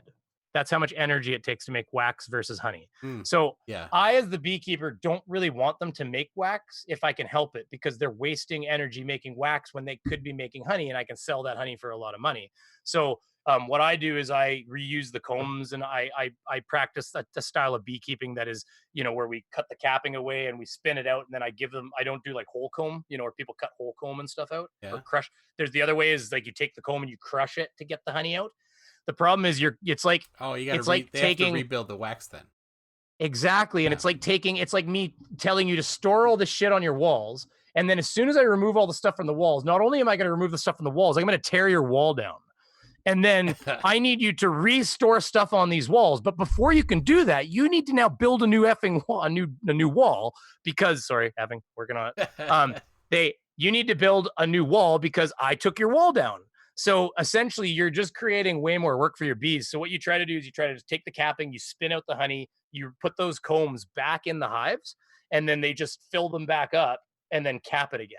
So they have a fraction of the work to do. Basically the caps that is what you get out. Mostly, exactly. Yeah. And then, of course, every once in a while you'll get, like I've got a hive that is dead, and I can tell from what's at the base, there's a rodent in there. I threw some poisons in some of the hives, but that one obviously got in there and enjoyed some honey. So I'm gonna have to open up, and there'll be some of the combs will have tracks in it where he's gone along and eaten a bunch of comb and stuff, and I have to scrape all that off because they shit in there and they, it's unsanitary. So I gotta that wax will end up getting scraped off and thrown in the wax pile because it needs to be, it's food products, right? You need to make sure everything's clean. Can't have rodent tracks in your honey frames. So yeah, it's all part of managing it. But yeah, in general, you're just trying to get as little wax as possible because the wax is hard for them to make. But I buy this from local beekeepers, a lot of the extra wax, and then I refine it down and make it into the candles and stuff like that, and I sell it at the markets for a markup, and we make some money. That's cool. Yeah, it's part of the business. I make lotion out of 1/4 of it is beeswax. Oh, really? Yeah. Yeah, that's interesting. You must buy. America has tons of beekeepers. No, I just got it off eBay. But you can buy. My brother-in-law does have bees now, and I don't know if I think he probably does about the same as you. So I'll ask him if he does have wax.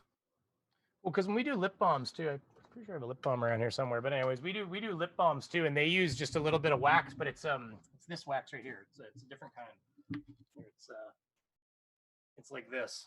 This is cosmetic grade. This is cosmetic grade wax, and the only difference is you see how this is yellow. You get that nice traditional yellow wax look. Well, it's kind of white under the white light, but it's got a yellow tinge. It's some nice clean wax. This stuff is jet white.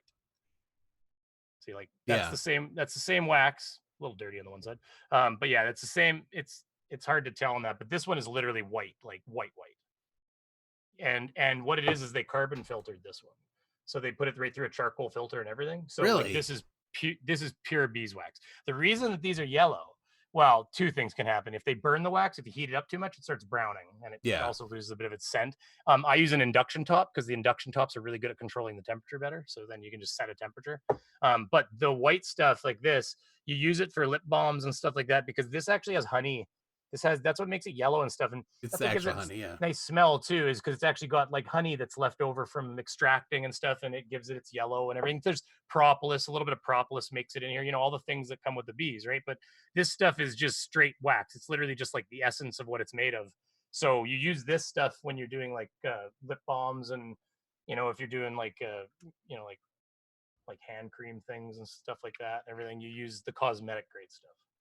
So yeah, this stuff I have to buy. I don't. Yeah, I don't that's charge a for lot it. of work. By time I do that, I just go down to the store and I just say I want 5 pounds of it or whatever, and it's enough to make enough lip balms to, I mean, the markup on lip balms is pretty good. I mean, I think you double your money on a lip balm, but we're only talking like you're making 75 cents and spending 75 cents. So we're not talking, you got to sell a lot of lip balms, but it's still, I mean, hey, doubling your money on anything's a good job. Yeah. I used to know people that, so I collect comic books, used to, not anymore. And they would collect baseball cards and they're like, the markup is blah, blah, on their baseball Good luck cards. ever selling it. I'm like, yeah, not that you did it for that, but I'm like, yeah, okay, so you spent $10 and it's worth 30. Whoop-de-doo. And who cares? It's still not worth anything, and you're not gonna sell it. So, well, that's the thing my dad would always say. To who? It's worth this much. To who? I'm like, nah. He's like, exactly. He always say the same thing. Like, it's not worth anything if you don't find anybody to buy it. Like, so like whatever. Like, what Magda? What time is it where you live? Is it like time to get up already? She's in Not America. Did you see a new feature they're going to potentially roll out to us right away? No. Only 10% of creators have it. I don't think it's me.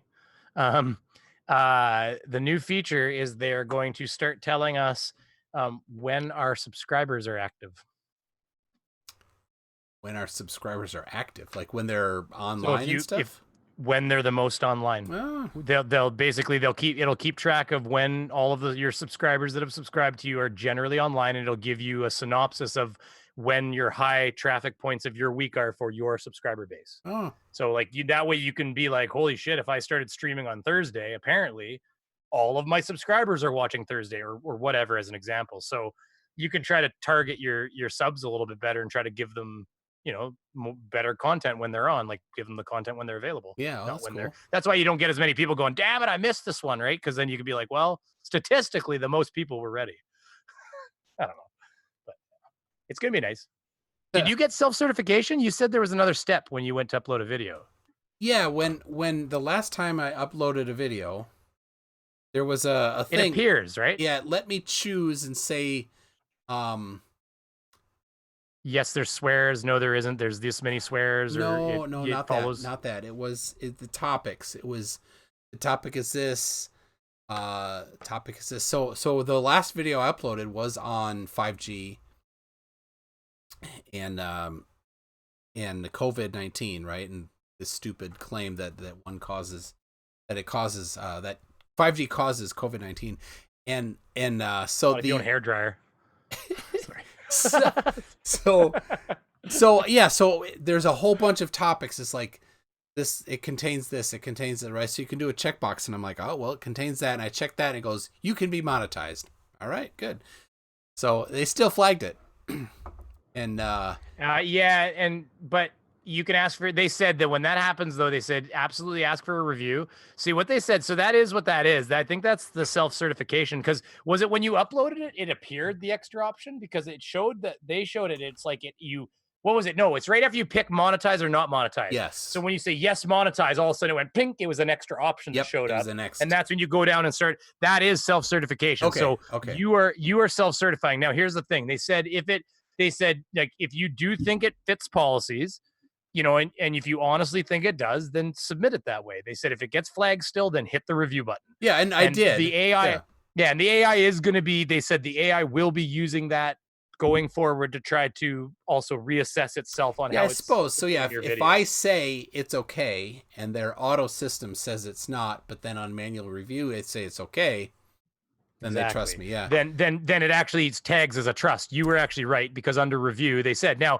They said they're not going to penalize people for the odd mistake, but they said it is actually better for you if you think it might be pushing the line to err on the side of caution. They said you could say it has that and it might give you a yellow. They said ask for a review still. Yeah. If you think if you think it might be okay because maybe it is, right? But they said that you are better with the self-certification to err on the side of caution a bit more because what they said is that if you can get the AI to trust you, it'll just start giving you green. Like what they're trying to get it to do is build a trust factor for every person, like every creator. And if you can be trusted that you have a real good grasp, if you can demonstrate that you have a decent grasp on what is acceptable for their platform and what is not acceptable for their platform, they'll start telling the AI to lay off of you a little bit, is what they kind of indicated. Maybe that's why down a bit. Pratt and Russian vids can get more easily booted, because the last thing they want to do is have a video get manually reviewed that doesn't need to be manually reviewed.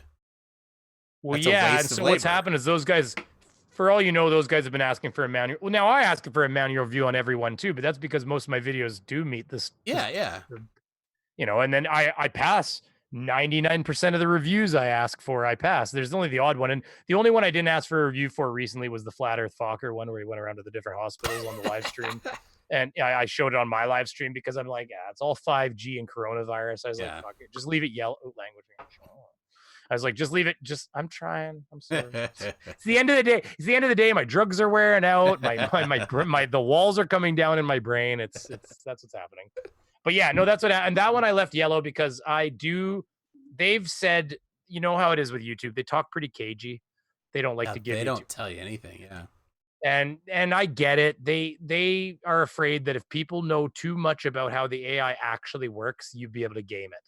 And that's not true. That's not untrue of any system. So they're really afraid of giving us a lot of information, but everything that they say seems to indicate that the AI does generate. And I think it already did, just between you and me, already have a bit of a trust factor. See, when I started my channel, I was going a little bit more shock value at the beginning. And the AI started to learn to hate me. And by summertime, the AI was really not happy with me anymore. And it was giving me yellow on every single thing. Really? Every single thing. It would not matter. It would flag within 3 minutes of posting it. Like putting it on the thing, I'd let it sit there. I could go upstairs, make a coffee, come down, hit refresh, yellow. It would take 5 minutes. And so it wasn't even looking at the video. It was literally just yellowing me. And I would pass. I'd have to ask for reviews, and I would pass, and I would pass, and I would pass. It does look at the video because it gets the text. But I think on mine it was. I think on mine it does. But I think on mine it would just flagging them first and then deciding to come back and look at it, because there was the odd one that would unflag itself. And want to know the weirdest thing that ever happened to me? I was able to flag and unflag a video by rotating its title. That was before that word thing came out of which words were demonetizable. I was sitting at a hockey game on my app, and it was green when I left the house. No, it was green for a whole 2 days. Really? And I changed the title. All I changed, it was Anthony streams on. It was Anthony streaming while streaming on stream or something like that. And I changed it to Anthony streams on stream. I changed which words were in which place. It was almost the exact same title. And all of a sudden I'm looking at my phone and it flipped yellow, and I'm at the hockey game. And I'm like, so I literally hit the title and I change it. This is while it's still unlisted, but still I changed the title back to what it was. And I hit save, and I wait like 10 minutes at the game, and I bring up the app and I press refresh, green. And then I changed the title back and I flipped it to yellow, and I changed it back later and flipped it to green. I did that like 5 or 6 times before I was like, I guess I'll just leave it with the title that's green. Like, and that was ridiculous. So that means that the video content had no bearing whatsoever, because the video was fine. The YouTube, the name of the video was flagging the video. And Anthony streams on stream was the one I couldn't get away with. I don't even understand what's wrong with that. Yeah, I don't see how AI can pick up on that. That's a double entendre. That's not gonna. But it was just something about it. It didn't like it, and it would just and it was literally dunk dunk dunk dunk dunk dunk. I could flip it at will. I could change the name, flip it, change the name, flip it back, change it back, green, yellow, green, yellow, green, yellow. And I was like, this is odd. So I was just, and of course I've never been able to do that since. But I also don't change titles much. So once they're titled usually. So. Oh, all right. So in the chat here, we've had just some fantastic stuff here. Multi Tom Tom says, my intelligence is not artificial. And then later he says, well, I know the earth is flat. Followed by, that there tells you I'm more intelligent.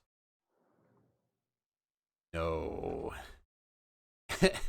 And Bob the science guy. Hey, Multi, do you want to do some math to prove the Earth is flat?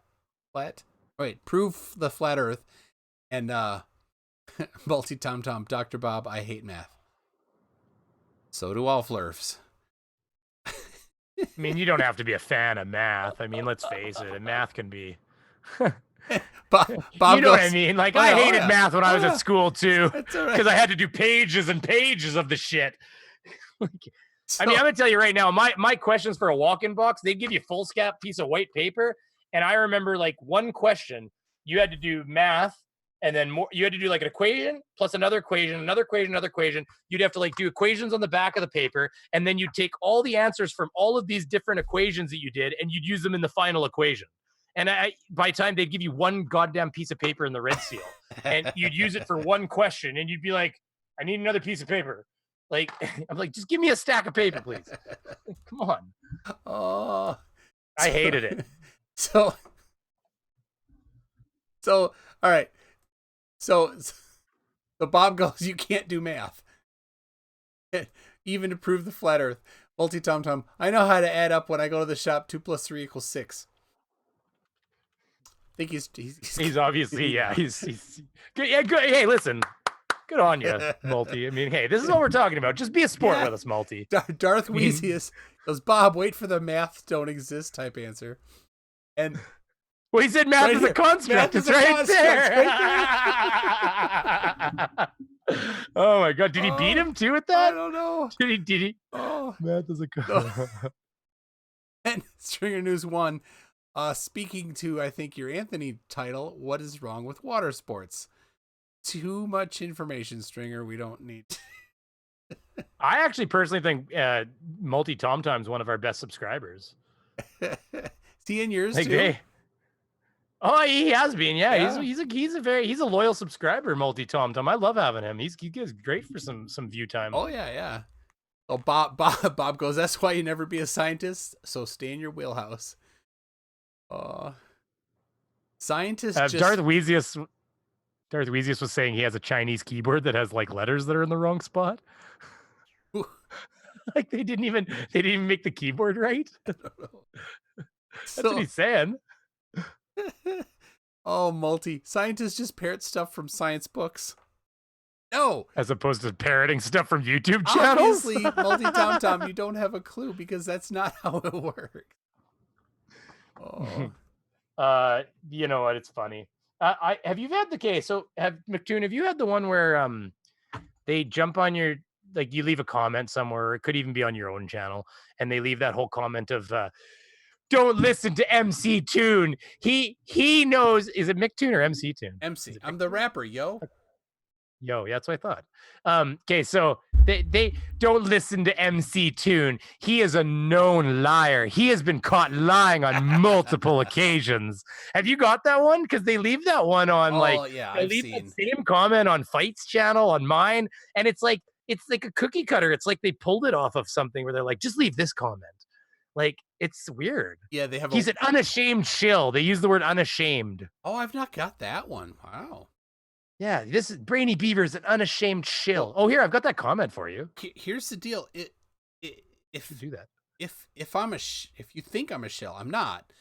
You must know all the stuff about shills. Please send me the where do I apply? Because I might as well get a little paid extra for what I'm doing here. Right? So, yeah, these guys that know all about these shills. Okay, look at this. I'll show it. I'll throw it on my screen. Here, I'll just toss it up on the screen here. Give me 1 second. I just have to change this image. This is awesome. Yeah, it's just in a Brainy Beaver. There it is. Okay, so this is a meme of me that was made by a flat earther, also aka superfans. Multi is a super fan. Love you, Multi. This came from was it MS Scorpio, I think, or something like that. That's one of the ones that's big on the whole Black Swan thing. There you go. You put my face in there. Oh, that's nice. I graduated. What's it say? I graduated. Craig's School for Circus Entertainers.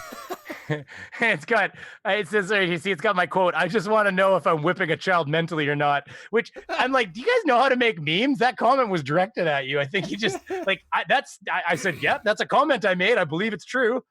I wanted to know if I was beating a redheaded stepchild, is what mentally. Like it's because I found out that Bev has a mental disorder of some sort, or that he's autistic, I think. And I'm like, oh my God, I'm making fun of an autistic person. I realized. Well, if that's the case, here's the real question: are all of them?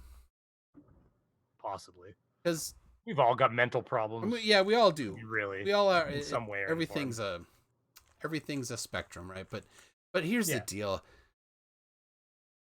are all flat earthers just they got a mental problem? I think so. Maybe, I don't know. Multi Tom Tom. The Earth's not flat. Why do you think it is? What is your mental problem? Okay, I've got another comment. I got a comment here I'm going to put up. We can look at here. Just give me 1 second. How did they send you that image? Like a link? Oh, I'm on a Discord full of flat earthers and globe earthers where all we do is throw daggers at each other all day long. Which Discord's that? Let me look here. I gotta send you an invite. It's Globe Earth. It's just called Globe Earth. If you're not in it. Oh wow! Like right now, it's just domesticated primate writing a billion things. And I'm a Scorpio. Extra J says, if you have fans that are flat earthers, I believe that make them flans, or as Encito would say, flans. I was trying. Oh, you know what? Here, I remember. This is the one thing I wanted to show. Patron chat. That's where it is. Yes. Okay, so they. How do I do that? Oh, here I can open it this way. Here, Can I share screen for a second? There's no audio. Here. Yeah. Hold on. Yep. Whenever you're ready. Make sure I got the right one here. I just gotta make sure that we're good. Good enough. Okay, so you can see that? No, I still see you and the yearbook thing. Oh, wait. Yeah, I didn't hit anything. You're right. Hey, see it now? Yes. Okay, so I got sent this on that Discord, okay? So can you read that well? Like, can you see it's a little too small where it says newsflash. Okay, so can you see the chat at least or no? No, it's kind of small. Okay. I'll try to bring that image up. Okay, so that's an image. Okay, so that's an image of Chris Hadfield. Yeah. Okay. And he sent me that meme. Okay. And it says underneath him, it's got a picture of Chris Hadfield and it says newsflash. Astronaut Chris Hadfield was confronted at a NASA press conference yesterday. An angry flat earther berated him, saying, quote, you're a fake and a charlatan. The ISS is fake and so are you. You're nothing but a bare-faced liar. To which Hatfield replied, no, I'm not. I have a mustache. And I actually remember when that happened. Okay. So he posts this as a meme to me. Okay. Like, listen. So this is the conversation as it goes from there. Okay. So my comment back, you don't see that you made a meme out of Hatfield calling you all clowns? I'm like, and he goes, at Brainy Beaver, you effing, I blurred it there. You effing idiot. He's not denying he's a liar. He's just saying he's got a bare face. Man, you're thick. I even have to explain jokes that are taking the piss out of you. I'm like, you don't think that he was taking the piss out of you with a question mark? So like he thinks that somehow that Chris Hatfield was too stupid to answer the question or something. When, I mean, let's face it, the reality is that he was making fun of him. Like, no, I've got a mustache. It was just, and they somehow, that's like a gotcha for them too. Like, look, Chris Hatfield said this. They don't know how to meme. Well, it's such a thin, tenuous thing that they'll just pick on anything. Like when they'll say that somehow that is him subconsciously acknowledging something, or the cherry picked and perfectly timed clip of Buzz Aldrin talking to that little girl. They'll just cut it right off. Right. Well, yeah, because the part where he actually basically explains his thought process and what he's actually saying, the actual fruition of his sentence. Yeah, essentially, they don't care. And so one person says it, and then the other people don't even look into the whole quote, right? So one person lies, everybody else just gobbles it up. They don't care. Or like, have you seen the quote from Einstein where he's talking about not being able Yes. to measure Earth's rotation using optical means? He's specifically talking about the Michelson-Morley experiment, just that one experiment. And the part they don't even let him finish his sentence. They cut off the sentence because the rest of the sentence is, though we know the Earth is rotating. Right? So two things that they lose the context and they chop the sentence. But that's it. That's all they need. They think. Yeah, it's. Therefore, the Earth is flat because we can misquote somebody. Blah blah. Yeah, it's kind of crazy. And then here, I'll get this comment out. Here, I got October 5th. No, that's not the one. That's a different comment. Comments. Eyes to see. Okay, so this is that Eyes to See girl. You remember? You know, she's the one with the. She's a tiny little thing. She's got really red lipstick on. She's quite young. She's. She went up in a biplane. Like paid a pilot to take her up in a biplane and recorded the whole thing. And she was just like, she like turns the camera and she's like, well, she's like in the plane flying with It's in a biplane. You can't get that high. You've never seen Eyes to See? Hold on, here, I'll bring her up. I've seen. She had some dome thing. I saw that one. Yeah, she's here. I'll here, I'll just let me just hit the share button here for 1 second here. Share. This is her here. She always has really red lipstick on. Yeah, I think I've this seen. This is where all the sick people. Wait, you can't hear anything. Here. I just realized. In parking lots, behind the building parking lots, there were hardly any cars. There was hardly anybody going in and out of the buildings. And I went to 2 different hospitals and drove past a third, and they have the big tent outside of one of them, and a little tent outside the emergency room of the other. But it was like that hospital almost like there was hardly anybody there at all. I don't know what. The first one I went to had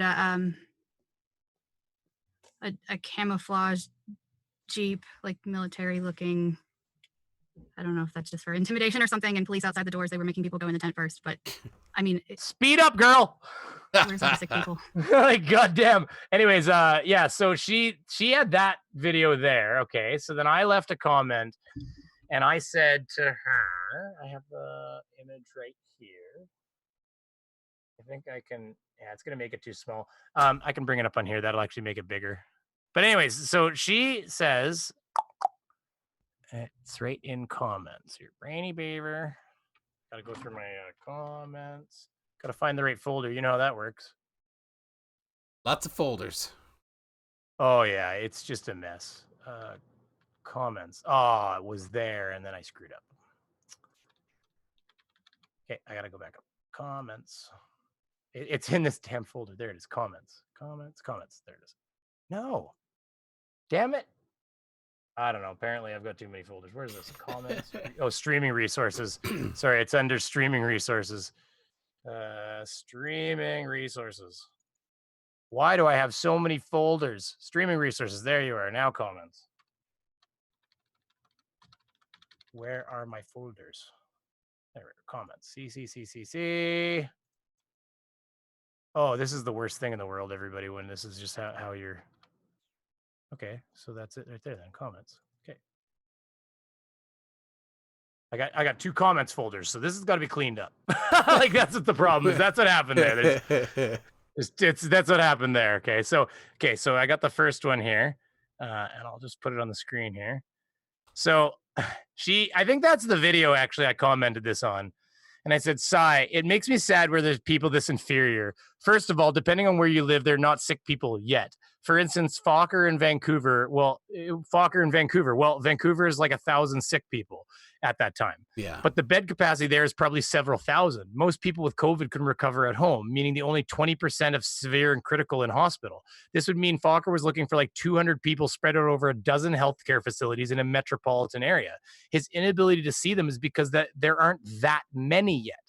But let me ask you this. Is it better to wait until everyone is sick before you try and control a potentially deadly disease, or do you start before everyone becomes sick? And then this is where it gets real fun because I got to read her comment. I said, you realize it's not that we're all sick yet. It's that we will become sick soon if nothing was done. America is currently going up by 20,000 infected a day, and I think that's gone up since then.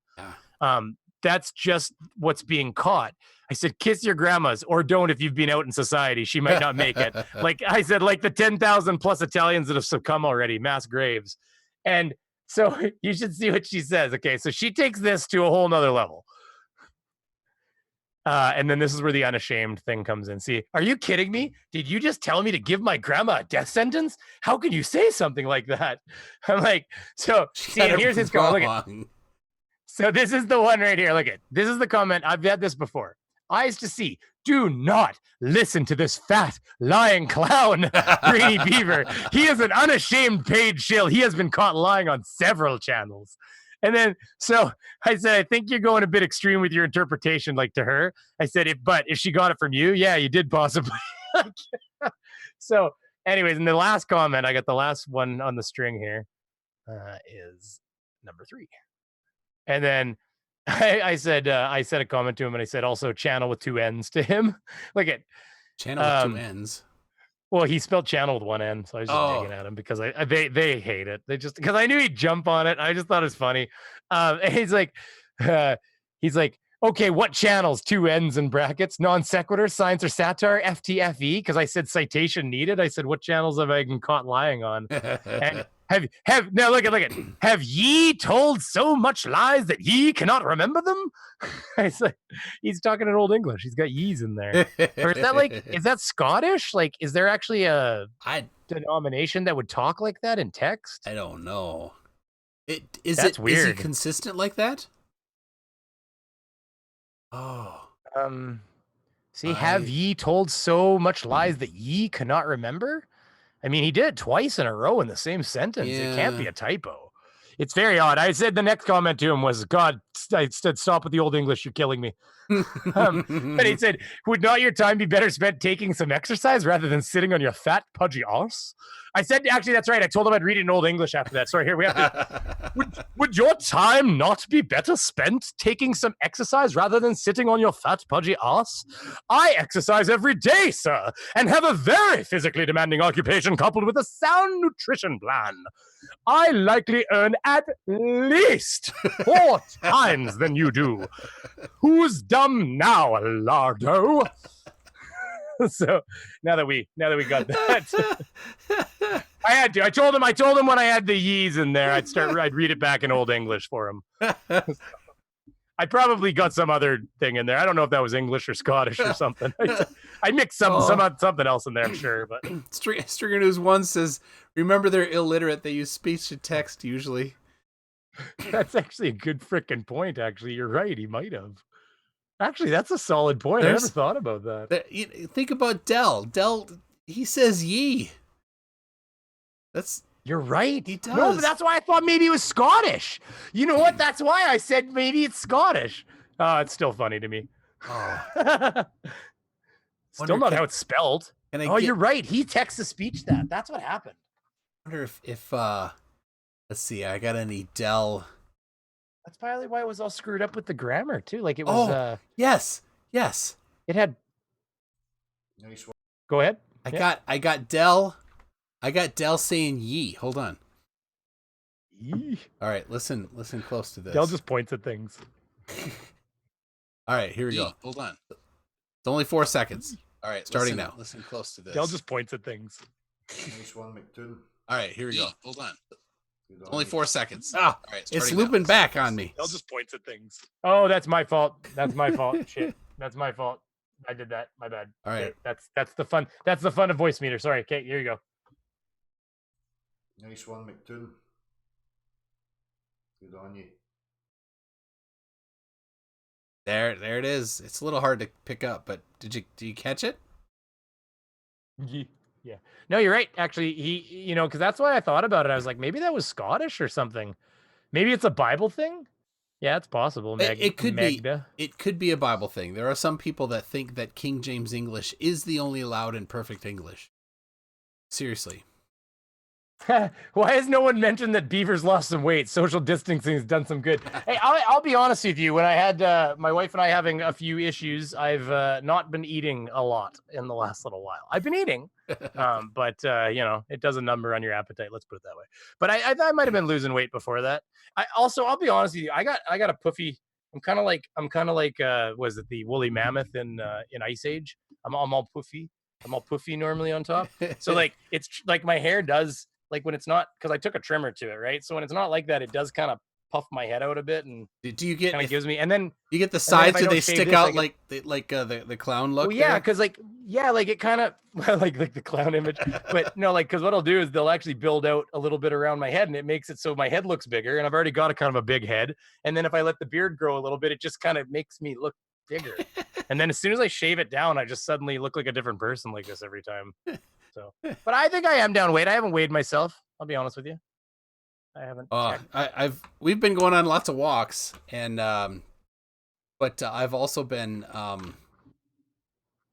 baking and eating. Oh well, yeah. Like when I go to work, half the time I'll have a very small breakfast on the way. I'll not have lunch.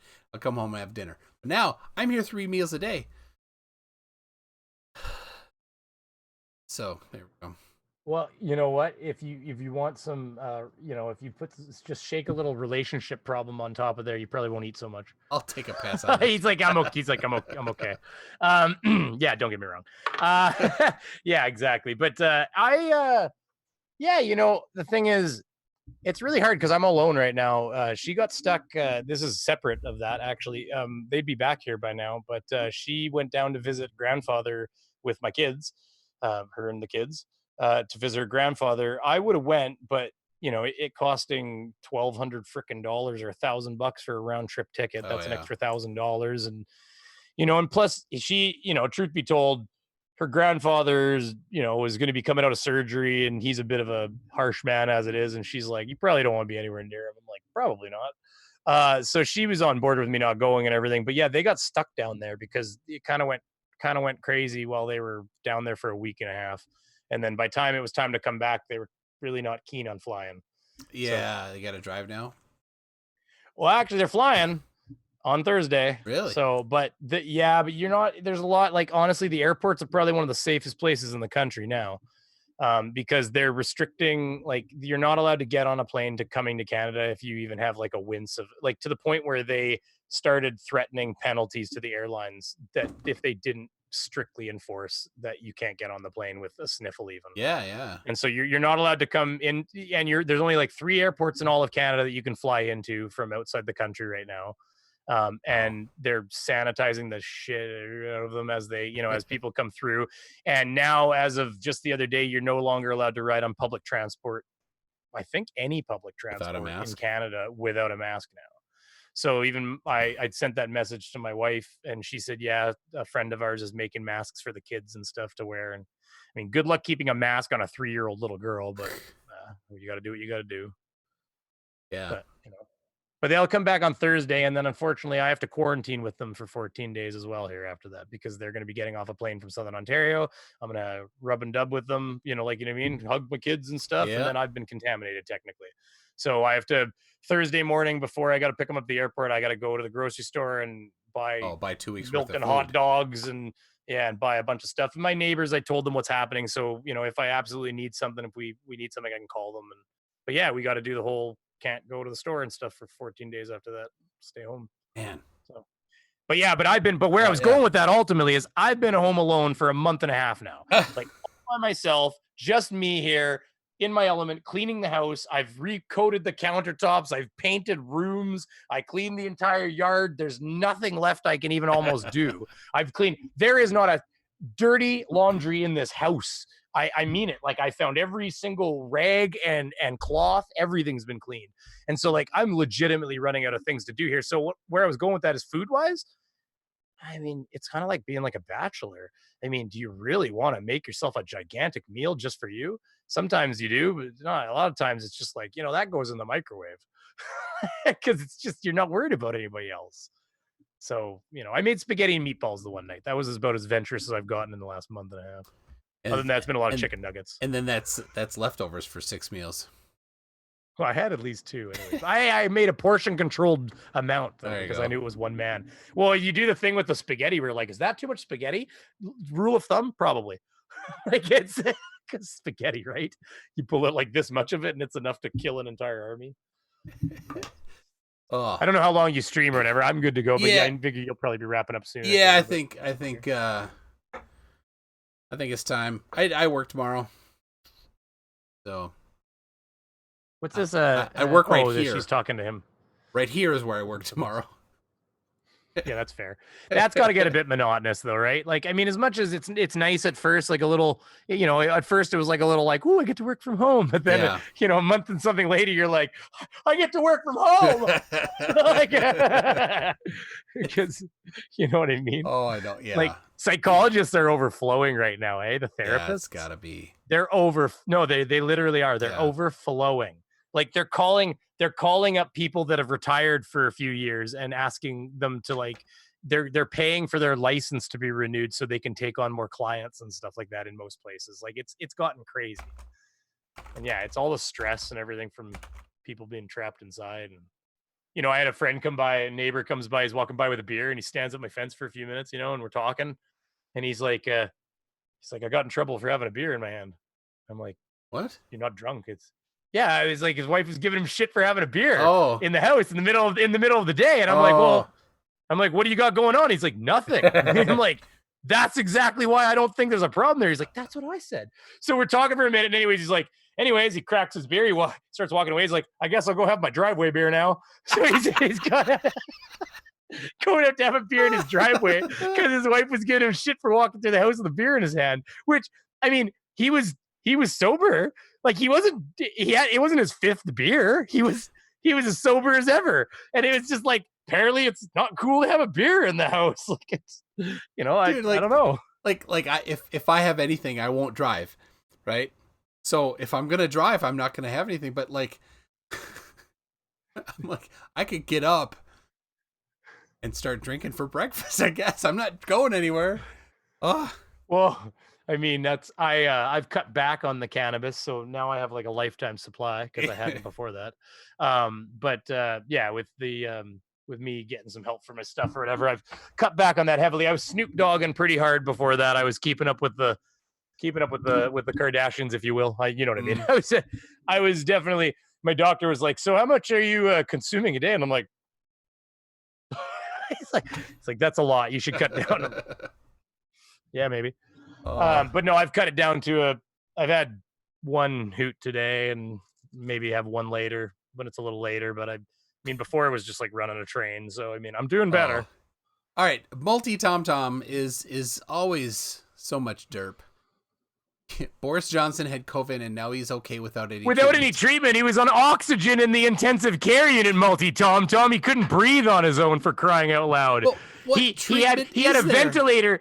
He had a ventilator sitting beside him just in case he needed it. And there was a nurse standing at his bedside for a 24-hour period when he was going through the worst stage of it. If that is no care needed, I want to know what care is. Like, oh my God, that is what happened to him. So no care needed. He literally had his own nurse that was standing beside him. But what, other than a ventilator, multi-tom-tom, what treatment is there? There is no treatment. Oxygen is not medical. There's not medicine. So multi.